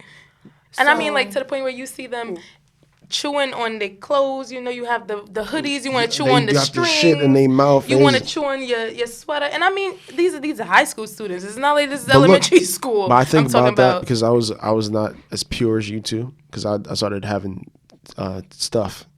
I started rubbing nasties at an early age. Sexual intercourse? Yeah. I'm a virgin. Yeah. At a very early age, and I think about that now. You look at kids, and it's just like, oh man. Right, I can't wash your hands. 14-year-olds. What y'all doing with your body parts? Oh my god. Yuck. It's very interesting though, because I lost my virginity at 18, okay? And I'm like freshly on 1 year of celibacy. And it's just very interesting to see how everybody is so hell-bent on a corona, but, you know, they're not hell-bent on condoms. Right. So. Oh, you know they're selling recyclable ones? Crazy. Crazy. Like, I'm just like, okay, you know, we have to. At what point in time do people start having a conversation about sex with their children? At what age does that start? Because people are having sex at 11. It stopped. Like you got to think. You know, you got to think is like, damn, I'm here for a reason. I'm here because my parents didn't know. They're the wrong people to ask. No, my parents were very honest with me when it came to that. I hear you, man. My mother she came and threw condoms on me while I was asleep. And she was like, yeah, it's about that time. So I don't know if you are. I don't know if you. That's not a conversation. No. Nigga, that's how people don't understand how. You know what it is? Because they don't want to. They're not at a point where they feel like they need to educate themselves. They just feel like what I know is what I know, and this is what I can just teach you based on. But it's an uncomfortable conversation sometimes, especially when it's like opposite genders. Like a dad having that conversation with his daughter. Right. Okay, listen, my father, when I caught my period, I told my mother, can I say period on the air? Because I'm going to say it one more time, my period, okay? So when I caught definitely said pussy wipes like 8 times. Right? When I caught it or whatever. She acts after the fact? My mother calls my dad like, oh, your daughter has her menstruation. Take her to get her stuff. So now my father is the one responsible to take me to get my things. He gives me the money to go in the store. Mm-hmm. Thankfully, my mother prepped me before, because if she didn't, then we both would have been asked out. We wouldn't have known what I was getting or whatever. But when it comes to, I feel like the whole sex conversation needs to come early, because at some point in time, you have to have the intimacy conversation too. Because then there's just like, everybody's just fucking each other. Right. But then there's a lack of intimacy. Yep. Nobody knows how to care. No one even knows what intimacy is. And like, I had a conversation with somebody about that recently, and I feel like there is that inconsistency of intimacy and intercourse. Yes. And sometimes people will use intercourse trying to find intimacy. Definitely. Intimacy is just closeness. Honestly, that's really what it is. But when you don't know how to articulate that, sex is now what you're doing. Because the two are synonymous, a lot of people. So it's like, oh, we're touching bodies. But all along, you just wanted somebody to hug you. Right. To come back to the whole corona thing or whatever the case may be, you know, I'm just telling everybody, I'm like, you know, this quarantine is not going to go well. Everybody's going to be quarantined inside of the house. They're going to learn. First of all, I'm not coming to no baby showers. I just want to put that out there. If you want to invite me to a baby shower in 2021, if it's not Rodney's, I'm not coming.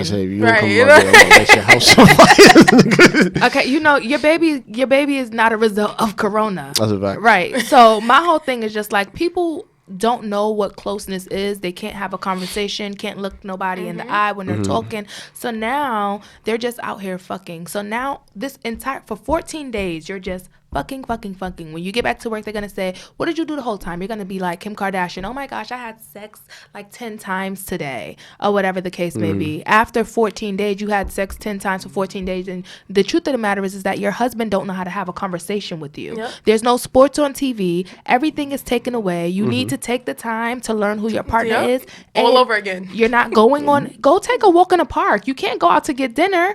Cook dinner together. But some people don't know how to have conversations. And then it's like, damn, you want to watch sports? I don't want to talk about sports. I want to get to know you. Well, sports is a part of me. Why don't you sit here and understand why I'm watching sports? What do I get out of sports? Sometimes it's more than sports. It can be. It's a message behind it. It's when the truth. it comes from, I mean, not to talk about it in this type of way, but everybody looked at people who cried when Kobe died like, you don't even know this person, whatever the case may be. But it's what he stood for in that person's life. If that was your idol and that was what it took for you to really become a fan of basketball or brought you to whatever platform you are as your own basketball player, then that's something that in its own sense is something that you should cherish and be there for your partner if that's really something that they felt like hit home for them. You know, like certain people, they didn't know how to put the two together. It was just like, a celebrity passed away and you're all hell-bent and mad about it. But you couldn't even sit down and figure out what was the core reason of them really crying for this person's passing. Like, you got to understand that it's like, especially, I don't want to say men with their sports. I'm going to say people, sports, that loves their sports. Right. There's that tribalism that we were talking about. Sports is an example of it. Yeah. You know what I mean? A lot of people, they don't find that love at home, and sports is their way to get out of being in an impoverished situation, being in a single parent household or no parent household, finding love. Right. You feel what I'm saying? So when you see that type of tribalism, and when you see that type of work ethic, especially when I think work ethic, I think Kobe. You know what I mean? Kobe's that uncle that's been in your house just talking shit. Like, he's just always been around. So now that he's not, it's just like shit. It's like it feels like you lost family. Right. He's And that's what always most been people in my say. living room. He's always been in my living room. Like, I've always been a Laker fan, but you know who Kobe Bryant is. Right. I mean, I don't even watch sports. You know, I don't even know if a basketball player was to walk next to me today or tomorrow, I kid you, if it's not LeBron James, I don't know who it is. I swear I only know like Steph Curry because of his wife. I was about to say his name wrong, like before I said it. But Kobe, I know because my cousins grew up watching him. When we had jersey parties or whatever, I think I grew even up watching him, you grew up hating him, you grew up loving him. Right. For like Jersey Day in elementary school, I wore a Kobe jersey. I didn't even know who Kobe was, and you know, every boy in the elementary school park, when they make their shot, what they gonna say when they make it? Kobe. Right. So it's just like, we grew up with this man, we grew up watching him or whatever the case may be, and I feel like I'm not a sports person, but I am a root person. And what I mean by that is that if you're gonna show me something, you have to teach me. I like to be taught. I like to be learned. That is a form of intimacy. Teach me something like I am a student and you are a teacher. But you got to know how to learn. Right. So if I'm sitting down willing to learn, I don't want to only know what a three-pointer is. I want to know why it's so significant to you and why we're watching this. Because now I'm here present with you watching this game or whatever the case may be. But if you're telling me just watch it, that's just like telling a little kid to say, well, just do what I said because I said it. Yep. I could see that. I can see that. But same thing vice versa. If we're watching ballet, what the fuck am I watching? What'd you say? You said Adrian Bailong. What shows? To me, she's on like 8 different shows. There's The View, The Real. They're all the same thing. That's it. Why are you watching The Real?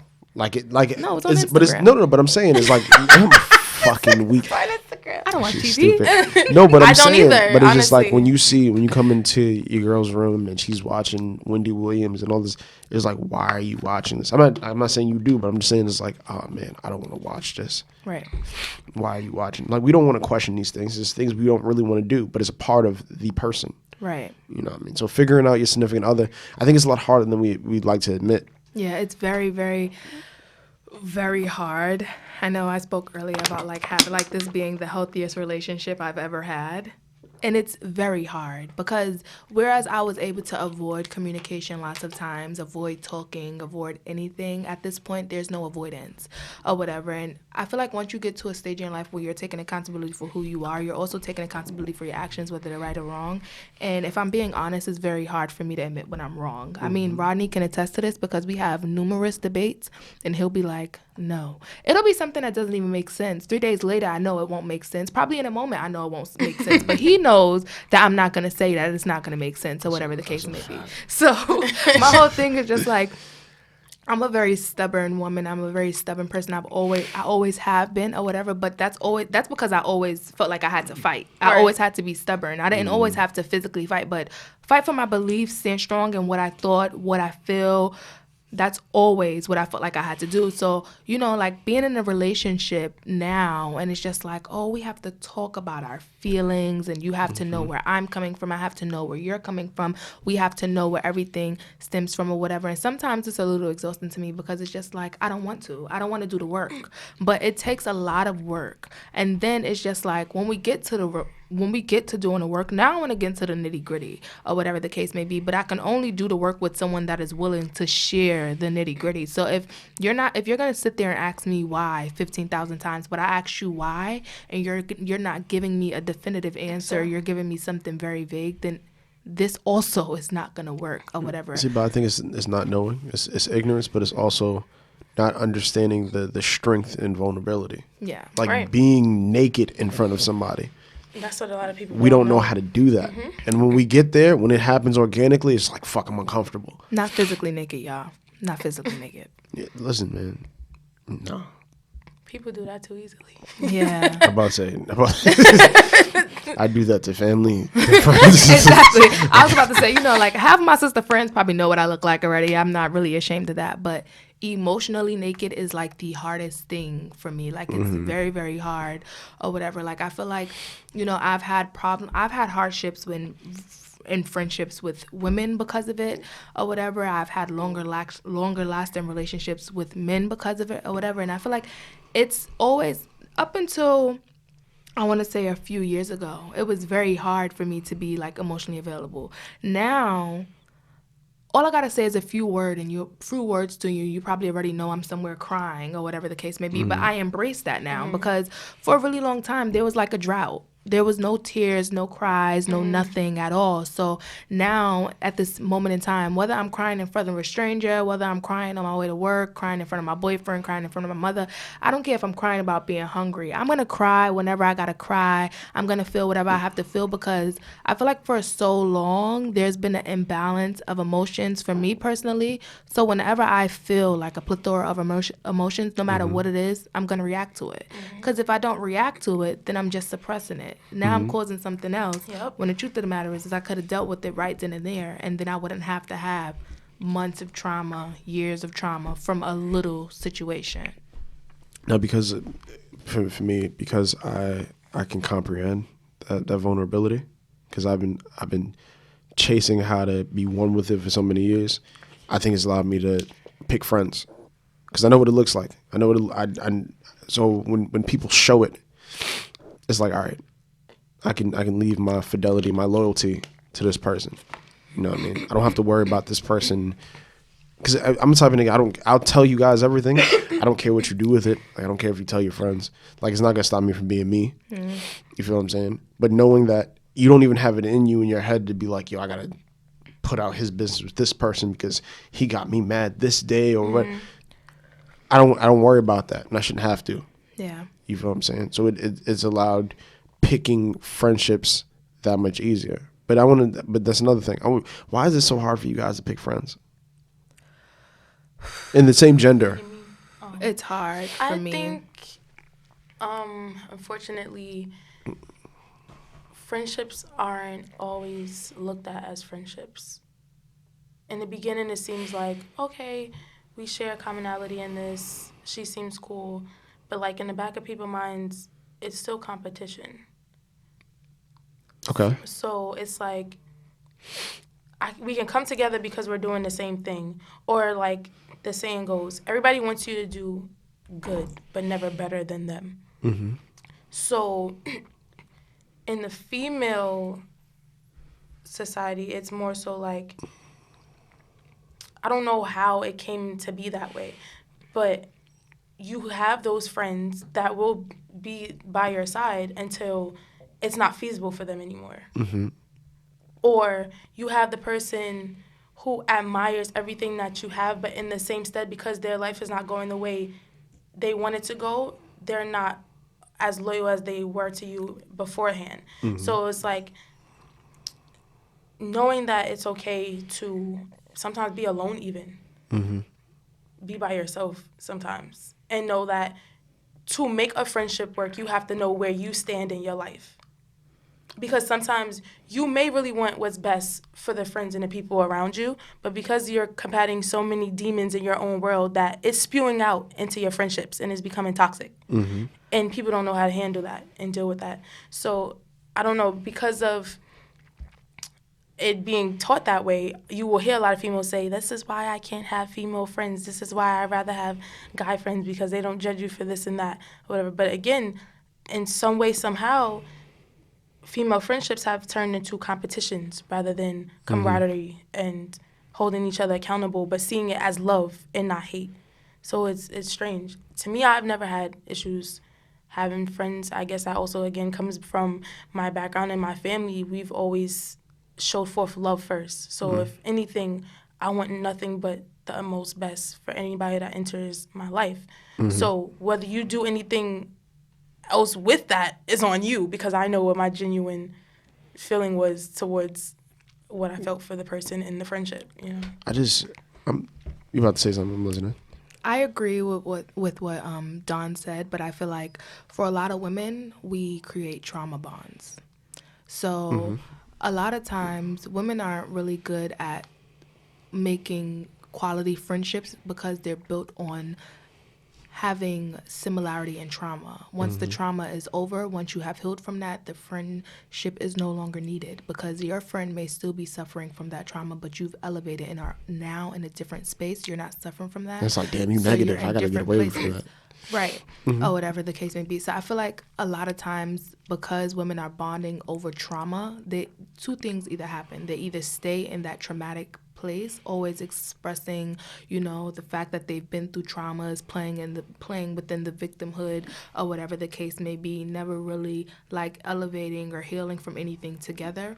Or either one person decides to heal and leave the other person behind, or whatever. And I feel like that's very common in women friendships, because women, they'll meet somebody from halfway around the world, traveling on vacation by themselves, and they're like, oh yeah, because my man just left me, oh yeah, because my kid's getting on my nerves, oh yeah, because my hair not getting right, or whatever. And the truth of the matter is that those are just like little things, but then within that, your hair is not performing right, but you also hate your hair. So now that becomes a conversation. Your man's not acting right, but he also haven't been acting right for 10 years. So now that's the conversation. Your kids are not acting right. They're not behaving, but they also don't have their dad. So now that's a conversation. So now you're building these conversations, these communities where trauma is like the home, the center. And when that trauma is no longer the foundation of that, everything falls to pieces. There's no more friendship there. So for me, like, my first introduction to a friend was a boy who unfortunately passed away when he was 4 years old, or whatever the case. Well, when we were 4 years old, or whatever.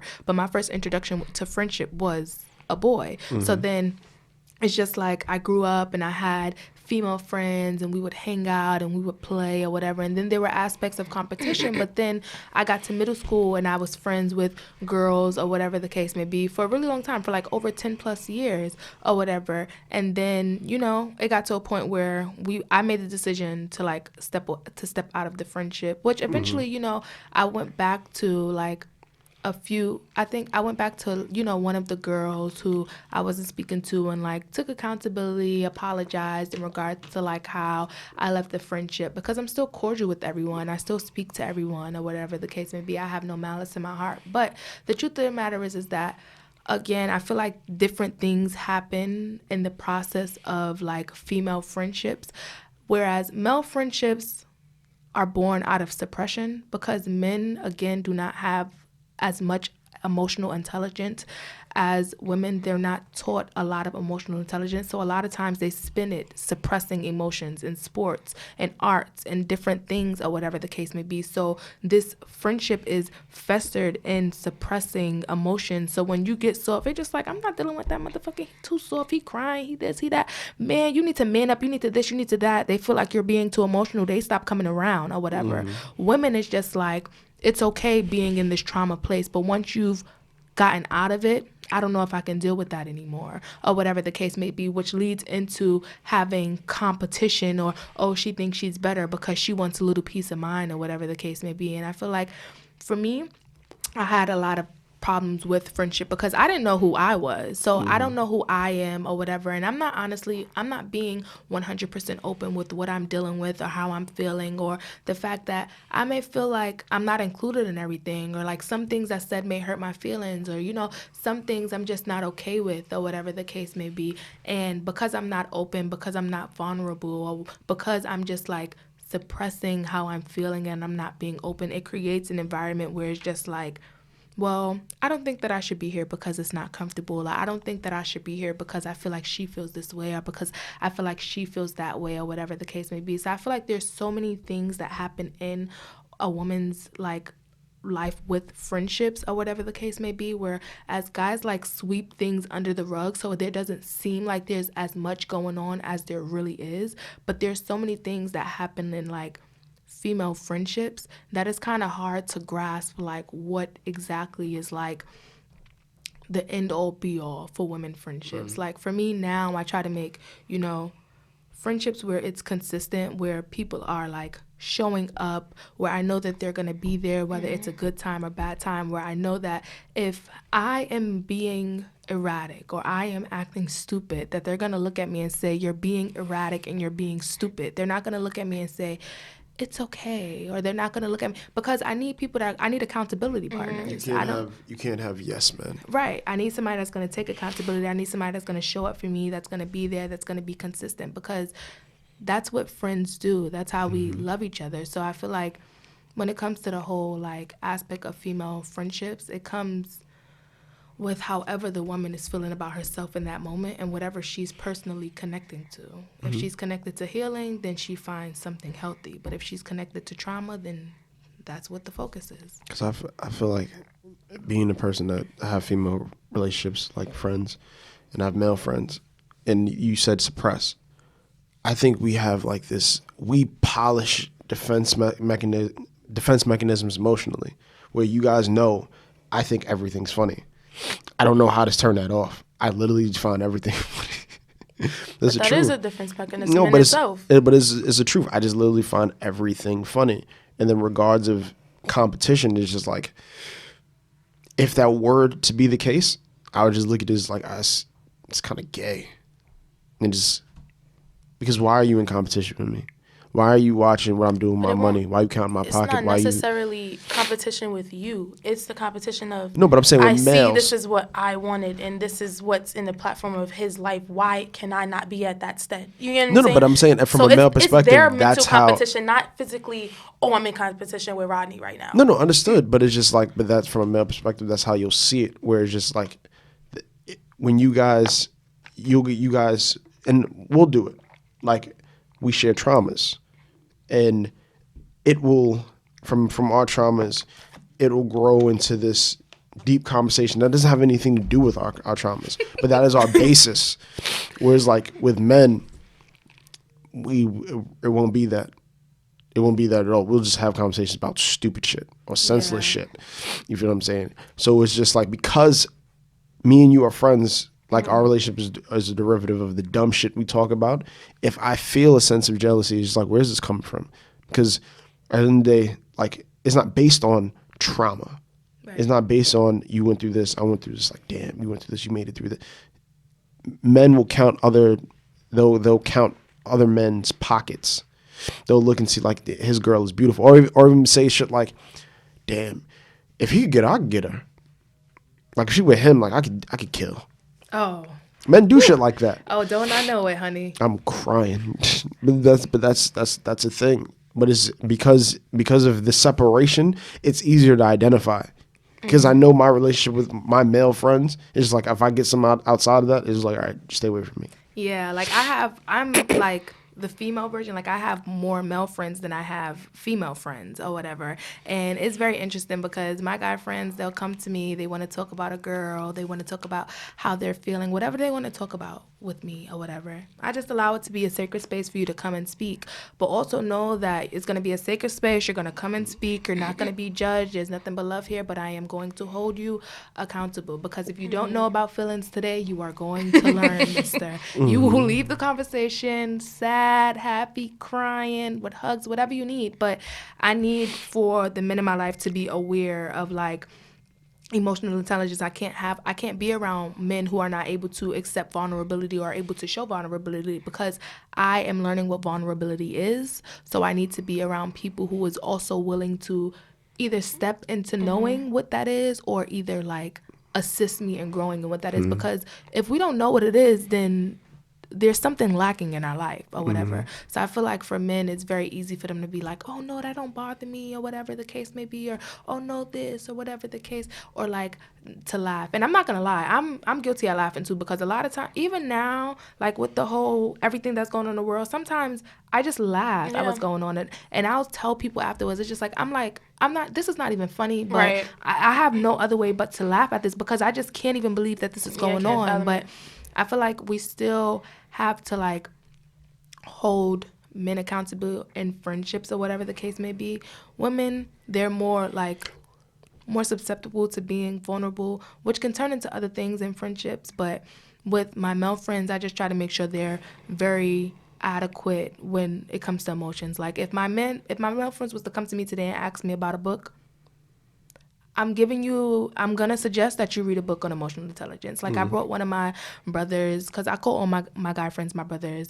They all look at me like I'm their brother. I tell my boyfriend, I'm like, I'm one of the bros. Don't sleep with me or whatever. But, I brought one of my guy friends this book called All About Love by Bell Hooks. And it speaks about defining what love is from like the time you're born, how the effects of what you've been through like shape you and mold you into the individual you are today. How things are toxic through parenting, and what we're seeing is not normal or whatever the case may be. And it just like teaches you about the concept of love, how it's a verb, how it's an action, how we show it, how we show up in it, or whatever the case may be. Because I feel like these are important things for us to learn, both genders. How you expect them to be a father, a husband, a mother, a wife, to be anything if both genders are not on the same playing field when it comes to these things.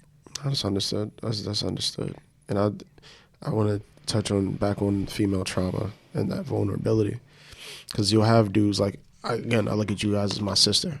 That's a thing. Like, bro, it's my bro, that's my sis. I generally look at you guys as family. Right. But you have dudes that will take advantage of your vulnerability and trauma, and they'll use that to get in your pants. And that's just so weird to me, bro. Like, that is so weird. I'm crying. What the fuck you looking at me like that for? That's weird to you? To call somebody sis and be like, yo, But focus on vulnerability? Vulnerability. I'm talking about somebody I consider my sister, you sick Nah. I ain't never do that before. What are you talking about? I will start singing church hymns in here, okay? Because what the fuck are y'all talking about? I will start singing church hymns the way you was about to here. say it, I must be like, bro, I will call you out. We're so good. But wait, what are we talking about? Wait, no, what are we talking about? You, but I'm just saying. Because Oh, were you talking about just women in general? Yeah. Okay, yeah, but that's Exactly. No, not women in general. Those are okay. Those are okay. But That's us, okay. No, because you guys aren't girls. You're my sisters. right. But I'm saying you just said how guys will target women with certain traumas. But I'm saying like that are their friends. But that's like that's why I said group. in terms Okay. of bros and sis and Okay. friendship, because men.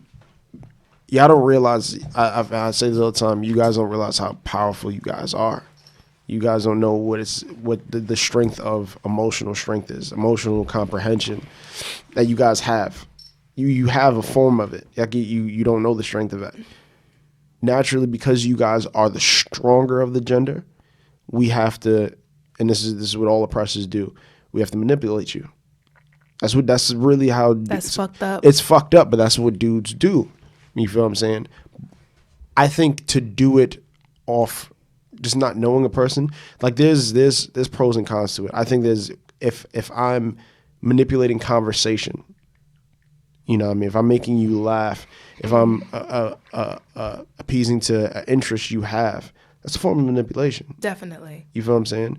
And it's not a bad form of it. All right. But for me, my beef is where you're my brother, you're my sister, I have you on my family, and then you're vulnerable and you tell me about your traumas, your trials, your tribulations, and I'm using that, your comfortability and your vulnerability to get in your pants, I think that's sick. Or to eventually communicate to you how I feel about you or how I think that we should escalate this. Because my whole thing is there's no escalation from family. We're not escalating from you being my brother to you being my man. But That's if not you gonna happen. listen, if you was from Alabama, Stop no, it. honey. if you was Bama, if you was, That ain't happening out here. If I was Bama brothers, no, but it's It's like you ain't my you just my third cousin. Like your third cousin, your kissing Better go cousin. skilly up the road. Skilly up. That is really ain't rocking over here. No, but that's a thing. You know what I mean? That's the one thing I feel about life and women that I wish you guys would understand. Because I think if that's something you guys polished and really comprehended, the art of manipulation, I feel like the sky's the limit for every single woman on the planet. Honestly, I feel like we know. I don't. Sometimes, but I feel like sometimes that's also a game. A game? I don't know. It takes me less time now than it would before, but I have to sit down and go over like what has happened to acknowledge like what's going on or whatever, because people can manipulate you in any way. Right. And it comes from omitting the truth, from deciding they're going to tell this instead of deciding to tell that, deciding not to get to the root of it because they'll say, oh, she hurt my feelings. And then you come into the relationship feeling like you have to coddle his feelings. But she hurt your feelings because you cheated on her ass. So that's a form of manipulation. You know what I'm saying? No, but there are bad forms, but there are positive great forms forms as well. of manipulation. Yeah, because, they'll see that you take an interest. I remember this guy I was dating or whatever, he reached out to me and he was like, after we like started dating and getting to know each other, he was like, did you really think I was interested in food?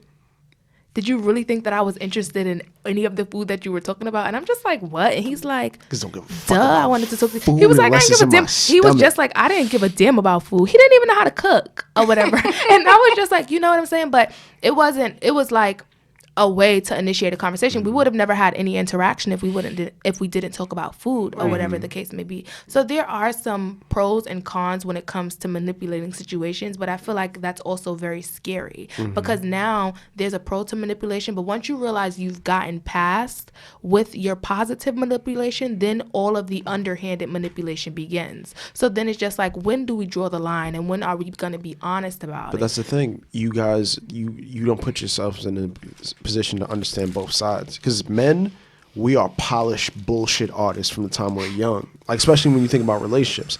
I've been polishing my craft on how to woo you since I've started talking to women from a young age. You feel what I'm saying? And you guys don't do it. Like I've asked both of y'all, like how often in y'all lifetime, y'all think, when was the last time y'all try to approach a man and speak to a man and wanted to get to know a man on an intimate level in that sense? Try to scoop. And I don't scoop. Right. But this is conversations that we have because It's the truth. Ronnie always tells me, like, I'll come to him and I'll tell him about like people that I'm dating, and he's always just like, because you just never choose. You just let people choose you, which is very honest. Because that's a type. Because you don't have that's the only way of having a type.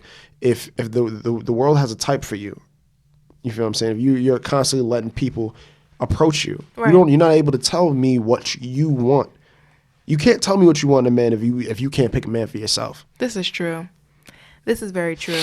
But I feel like it's so frightening. And then when I think about myself, I start to think about like men who feel the same way, because this was also a conversation that we had in regards to like a guy or whatever the case may be at one point in time. And Ronnie's just like, oh, what if he just is too scared to reach out? And I'm in my mind, again, I'm stubborn. So I'm just like, how you too scared to reach out? Like, if you don't reach out, you don't shoot your shot, you never gonna make the basket. And that's really how it's gonna go. But the truth of the matter is that it kind of works both ways. So it's just like, I'm not, well, it does work. It works both ways or whatever the case may be. So if I'm not willing to step out the box and speak to you, why should you be willing to step out the box and speak to me? Because men are facing rejection every time they decide to come and speak to us or whatever the case may be. I mean, that's how me and my boyfriend got into a relationship anyway. So it's just like men are facing rejection at every point in time, and then it's up to them to decide if they want to rebound that. Yep. and try again, or if they're just going to leave it alone and try it with someone else. So I do commend women that go out there and shoot their shot, because it's terrifying. I don't even want to be told no when I go to the grocery store and ask if they have any more fruit left in the bag. So I don't want to be told no if I come in your DMs and you tell me, oh no, I don't want to talk to, because what you mean? See, my thing is, There is no. I just see it as like I think it's kind of synonymous with the way I was taught handwriting, right? Where it's just mom would sit me at the table, and I had to write it the way she wanted me to write it, and I'd be there for hours and hours perfecting my handwriting. You feel what I'm saying? Whereas if I wasn't there perfecting my craft, my shit would look disgusting, and I wouldn't be able to show it to people. Right. Like, it looks unorganized. It looks filthy. It just doesn't look like handwriting should look. So when you speak to people, if you are speaking to whoever you're interested in, or just people in general with volume, eventually it's going to be smooth. Right. You'll be able to be sociable. You know what I'm saying? You want to be a butterfly, like, you know, but to understand the art of communication is going to be second nature to you, because you've been polishing and polishing and polishing. Like, I know you guys don't watch baseball. I hate baseball, but I know 3 out of 10 get you to the Hall of Fame. So that's that rule of 10, where just like, yo, if I spend every day talking to 10 women every single day, 7 of them reject me, but I got 3 that give me the time of day, 2 that text me back, and the one that's willing to go on a date with me, I done my job.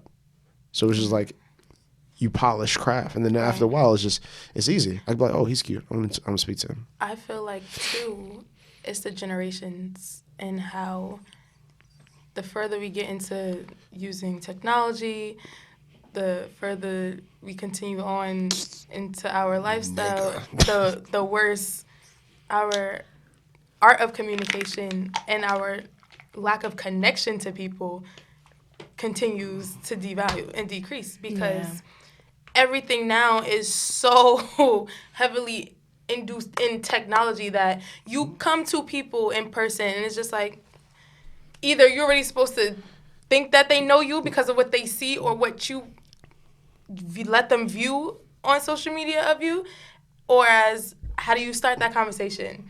Or do you feel like it's okay to approach a person because now you think it's weird that somebody's just randomly coming up to you? But back in the days, that's all my family. That was polishing your G. Like, I used to think it was so cool my uncles could walk up to women and just talk. You know what I'm saying? And again, so like every day, my mom would just come in the living room to me and my sister and be like, I feel so bad for y'all generation. I'm so sorry for y'all, because to this day, my grandmothers, my aunts, my mom, they could be on the phone for hours just talking. There was no FaceTime. Please, you could go back. Your grandmother is showing you letters and things. Love letters. And like, it's so much that people put into thought and communicating with whoever they wanted to communicate with. So it's just like, now somebody will send you a 3-word text, and it's like, oh my God, they talk to me all day. Right. Listen, but that's you're putting restrictions on intimacy, and that's what that's like one of my biggest things or whatever, because you know, sometimes my boyfriend, he loves FaceTime, so he loves FaceTime or whatever the case may be, and I hate FaceTime.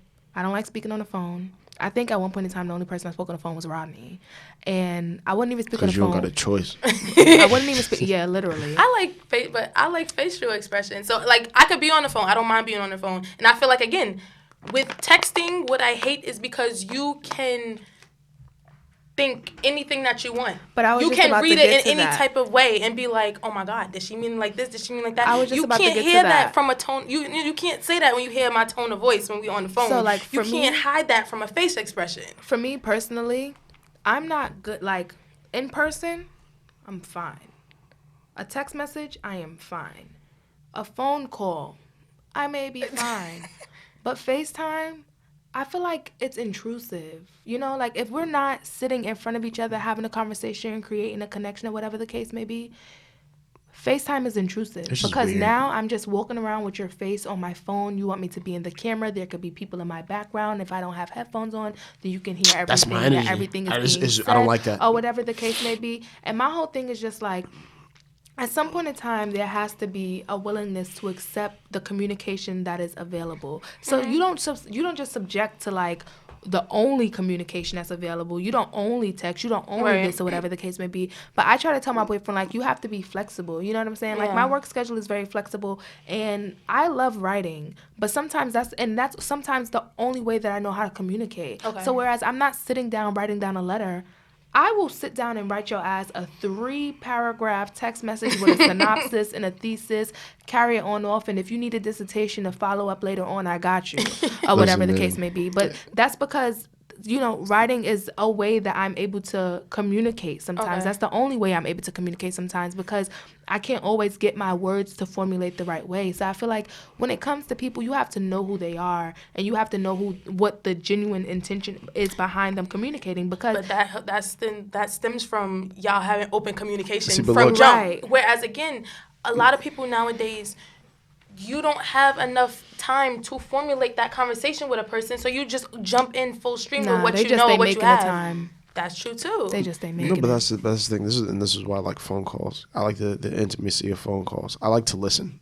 You feel what I'm saying? Like if you listen to the beginning of this podcast, it's me just, and Ajanique is just, but giving her time to formulate an idea, not jumping the gun. Like, I want you to get out this thought. So it's just the same thing with being on the phone. I want to listen to you. Right. You feel what I'm saying? With texting, I'm not even gonna lie. When it came to texting and dating, I'm a pig. If we're not talking on the phone, the only thing I want you to send me is like nudes. Like, why are we texting? We could be on the Forgive phone. him, guys. Yeah, Forgive forget. him. But no, but I used to be a pig. I'm not that anymore. I promise. Yeah, because he's having a daughter. I'm having a son. I'm having a beautiful black boy. Don't disrespect me. Are you kidding me? Wow. No, listen, I want a healthy baby. Regardless, I'll be out of 10 if it's a girl. I'll be out of 10 if it's a boy. I just want a healthy baby, honestly. But that's the type of that's for me. But you got to understand what type of communicator you are, and I think that's the thing that social media takes away. You don't know what type of communicator you are. Right. Because I remember one day, and if you got, I have 3 female best friends. I have Ajanique, I have Dawn, I have Kiana. There was a day I was walking with Kiana. Like, if you don't see me with these two, you see me with Kiana. There was a day I was walking with Kiana. I remember we departed. I went to go play ball in the school basketball court. Niggas go in the locker room. And one of the dudes is playing ball, but he's like, bro, is that your shorty? I'm like, nah, bro, that's my man's. He's like, yeah, but you know, niggas be saying, nah, like that's my man's. You know what I'm saying? He's like, yeah, I think she pretty. I'm like, oh, go talk to her. He's like, nah, just tell her to follow me. I'm like, what do you mean? He's like, cause that talking, I don't really do the talking stuff, but I'm lit on the gram. Tell her to, but I've never like, it just wowed me because it was just like, I feel like as a person, I just always took pride in being able to speak to people. I've had an Right. experience like that. So it was just like, yo, yeah, just follow me on the I'm lit on the gram. And then they do weird shit like they don't talk to you. They'll be behind you. Yes, Text you on this is Facebook, exactly text you on what he was- Instagram. That'd be a thing. We were sitting on campus, chilling, and they come back up in the comments where we were at, and literally you're in the same space I'm in, but you're Facebook messaging me, and I'm right here in person. Oh, wow. And I was just like, that alone was just like, It's yeah, just you're a dove. weird. I don't like things like that. I could never, because if you are so bold enough to hit me up and say hi in a message, and you are like 3 spaces away from me, And it'd be. why can you not utter hi out of your mouth? What made it? And what made it it's uncomfortable? because He was he's behind pretending Don. to be. Right. You're right. He definitely was behind me. So it's like, so I could really turn around and be like, hi, instead of responding back. He Because was pretending to be who he was on social media, because that's like also a really big thing. If you're pretending to be someone, then you're afraid of what the reaction is going to be when they see you in person. Because for me, I know that when it comes to social media, I'm very big on making sure who I am in person is who I am online. I don't pretend, I don't care, or whatever. And I feel like, I think the most surprising factor to people is like the fact that I say outlandish shit. like we'll be in the middle of a conversation, and Rodney knows that he can't have me on speaker or whatever the case may be. But no one expects me to be that person, or no one expects me to react to things the way that they react or whatever. So one day I may call you and it's just all fine, and dandy. We're just having a normal conversation. Mm-hmm. The next day I might call you and I'm just like, I was in a vagina monologues today and we were just talking about all these types of vaginas. And then today, and you're just like, oh, I'm around my sister, I'm around my grandma or whatever the case may be. But it's just like, I feel like that's the only surprise factor. And I like when people get like little surprise factors for my personality, but I really more so focus on people genuinely being who I am. So when I see you in person, I'm not going to message you. Right. I'm not going to say hi. And if you see me in person and you message me and say, I saw you, I'm probably going to unfollow you because you seen me and didn't say anything. But that's just weird. Like the way I see it is, even if it's not, I think it's creepy. But even if it's not to be that level of intimacy where it's just like, I just want to court you. It's just, I want to, whoever I meet, I want to be as much of myself as possible, organically, so that you can pick and choose whether you want to fuck with me or not. Right. I want you to have that option because I don't want you to look on social media and be like, I fuck with him because this is the type of person he shows me. It's like, no. Right. I want you to hear me go left and then be like, I don't know if I could do this. Or, right. It's funny. When I met Rodney, I was yelling across the cafeteria telling some boy that my friend didn't want him. So he was like, Listen, oh yeah. I was like, she don't want you when I'm or whatever. You, it was a complete 180. And I was just she had these bangs like right here. I had a full sonnet wig weave. Was bad. It wasn't even a wig. Nope. It was a weave. I had a full sonnet weave with bangs or whatever. I think she had sparkles in her shoes. It was just weird. It was a lot. So I guess it was but listen, she came the next day. It was bougie librarian. Like she. And I had a fresh washing set with my ponytail in the back, and I was just like, glasses, "Hello, everyone." Fendi bag, and he's Gucci just like, and just, who the I fuck thought you is was this? the ghettoest girl when I met you. Like I thought you was so ghetto or whatever the case may be. And it's just like, you didn't know me or whatever. Like, but people. But they say sometimes that is the scariness of your first impression. Right. You might be refreshingly surprised to figure out, I was totally wrong about you, and I'm happy right. that I was wrong about you. Because it could go both ways. You might be like, I thought you were I loved her, and then be like, yo, she's the nutcase. My first day meeting Don was just so, because we were talking, and I didn't know Don was in the conversation. I wasn't. They dragged me in the conversation. But listen, I wasn't speaking to Don. I think whoever I don't remember who the other person was, brought her in the conversation, but I didn't peep. And then I think we were talking, it was a sex conversation, and she said something about how, about flexibility. And I was like, I gotta leave. Where did that come from? Because I didn't know she was in the conversation. And then I think one day I seen her on the train, and it was like, oh, hey, from last semester. And then one day she was sitting across the where the lounge section was, and I went over there because everybody was where I was at, and I went over there just to get away. And then, like, I had my laptop. She had hers. And then we just started speaking. And then we've just been best friends ever since that. Yeah, like I feel like it's very interesting when you meet friends or you meet people or whatever. Honestly, I was at the point where I didn't want to meet anybody. Yeah, I was avoiding people. Yeah. And he would laugh, and I would say this all the time. I did not want to be your friend. I did not want to talk to anybody. And that was everybody at that school spoke to me. And he saw that at every point in the day. I was the girl with her laptop who did not want to speak to anybody. And it was, I feel like it was because I did not want to speak to anybody. Everybody gravitated toward me. And I'm like, I don't want to like people. Like with the job I'm at now, I made a bunch of friends, but like 2 friends that I'm really close to. And one of them, she said that she wasn't, like, she didn't want to be my friend. So she was like, oh, I didn't want to be your friend or whatever. And I'm just like, you're lying. You wanted to be my friend. Like the first day we got to work or whatever, they were telling us the network. So I made her put her phone number in my book or whatever. But then she ended up being the first person to reach out to me for help or whatever the case may be. And then like eventually we became really, really close. Now I speak to her like every day. And then my other friend, she seems like the nice one out the group. Like everyone talks to her, but then she just doesn't really want to talk to anyone or whatever. And it's just like so funny how people like perceive you from like the beginning because they'll think that, I'm the nice person out of the group, but I'm actually the meanest. She went from whatever.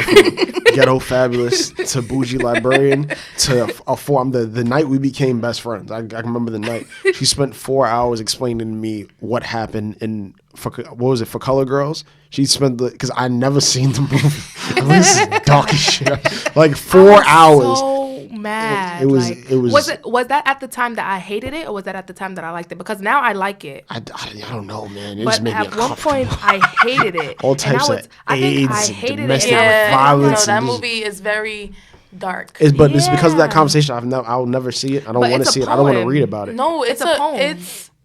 It's something to be seen. It's a poem. It started off as a poem or whatever. I brought the poem or whatever. And the poem is what made me fall in love with it. Then I started to pay attention to like some of the verses and some just of the looking at verses Tom. and things or whatever the case may be. But at first I hated it. And I think I was telling him, I'm like, I hate this movie. It makes us look so bad. Yeah, She yeah. catches AIDS or whatever. And like she's the way it sexually depicts abused. black women and And it's like I was just really, really angry and bitter about the movie. So I'm telling him and he's just like, damn, bro, like I don't think I'm ever gonna watch that movie. And we started laughing about it. And I think we started talking about like, did we start talking about Precious? Yeah, we started talking about Precious. Yeah, so then we started talking about mad movies like And we that just- it oppresses wa- it black was- women. That's him in movies, and I'd be like, It all right, oppresses. so I'm gonna make you watch. I had to get like homework Yeah. from him. Like, what is this? Is not extra No, school. but- Listen, man. I don't watch any of the movies he recommend because they're very strict. Like he's till this day I didn't see Pulp Fiction. I'm never gonna watch it. I But they're watched great it and I movies. sent it to him, and he was really mad. It was a really good movie. I was surprised because the way Ronnie describes things to you makes you not want to be interested in things. But you gotta understand, But- I watch things for a purpose. But So it was good. it was good. I'm scared. He's I'm just just- not here for male rape. Fuck Pulp Fiction. So It was a good movie. to wrap this up, it is a great movie. Never gonna watch it again.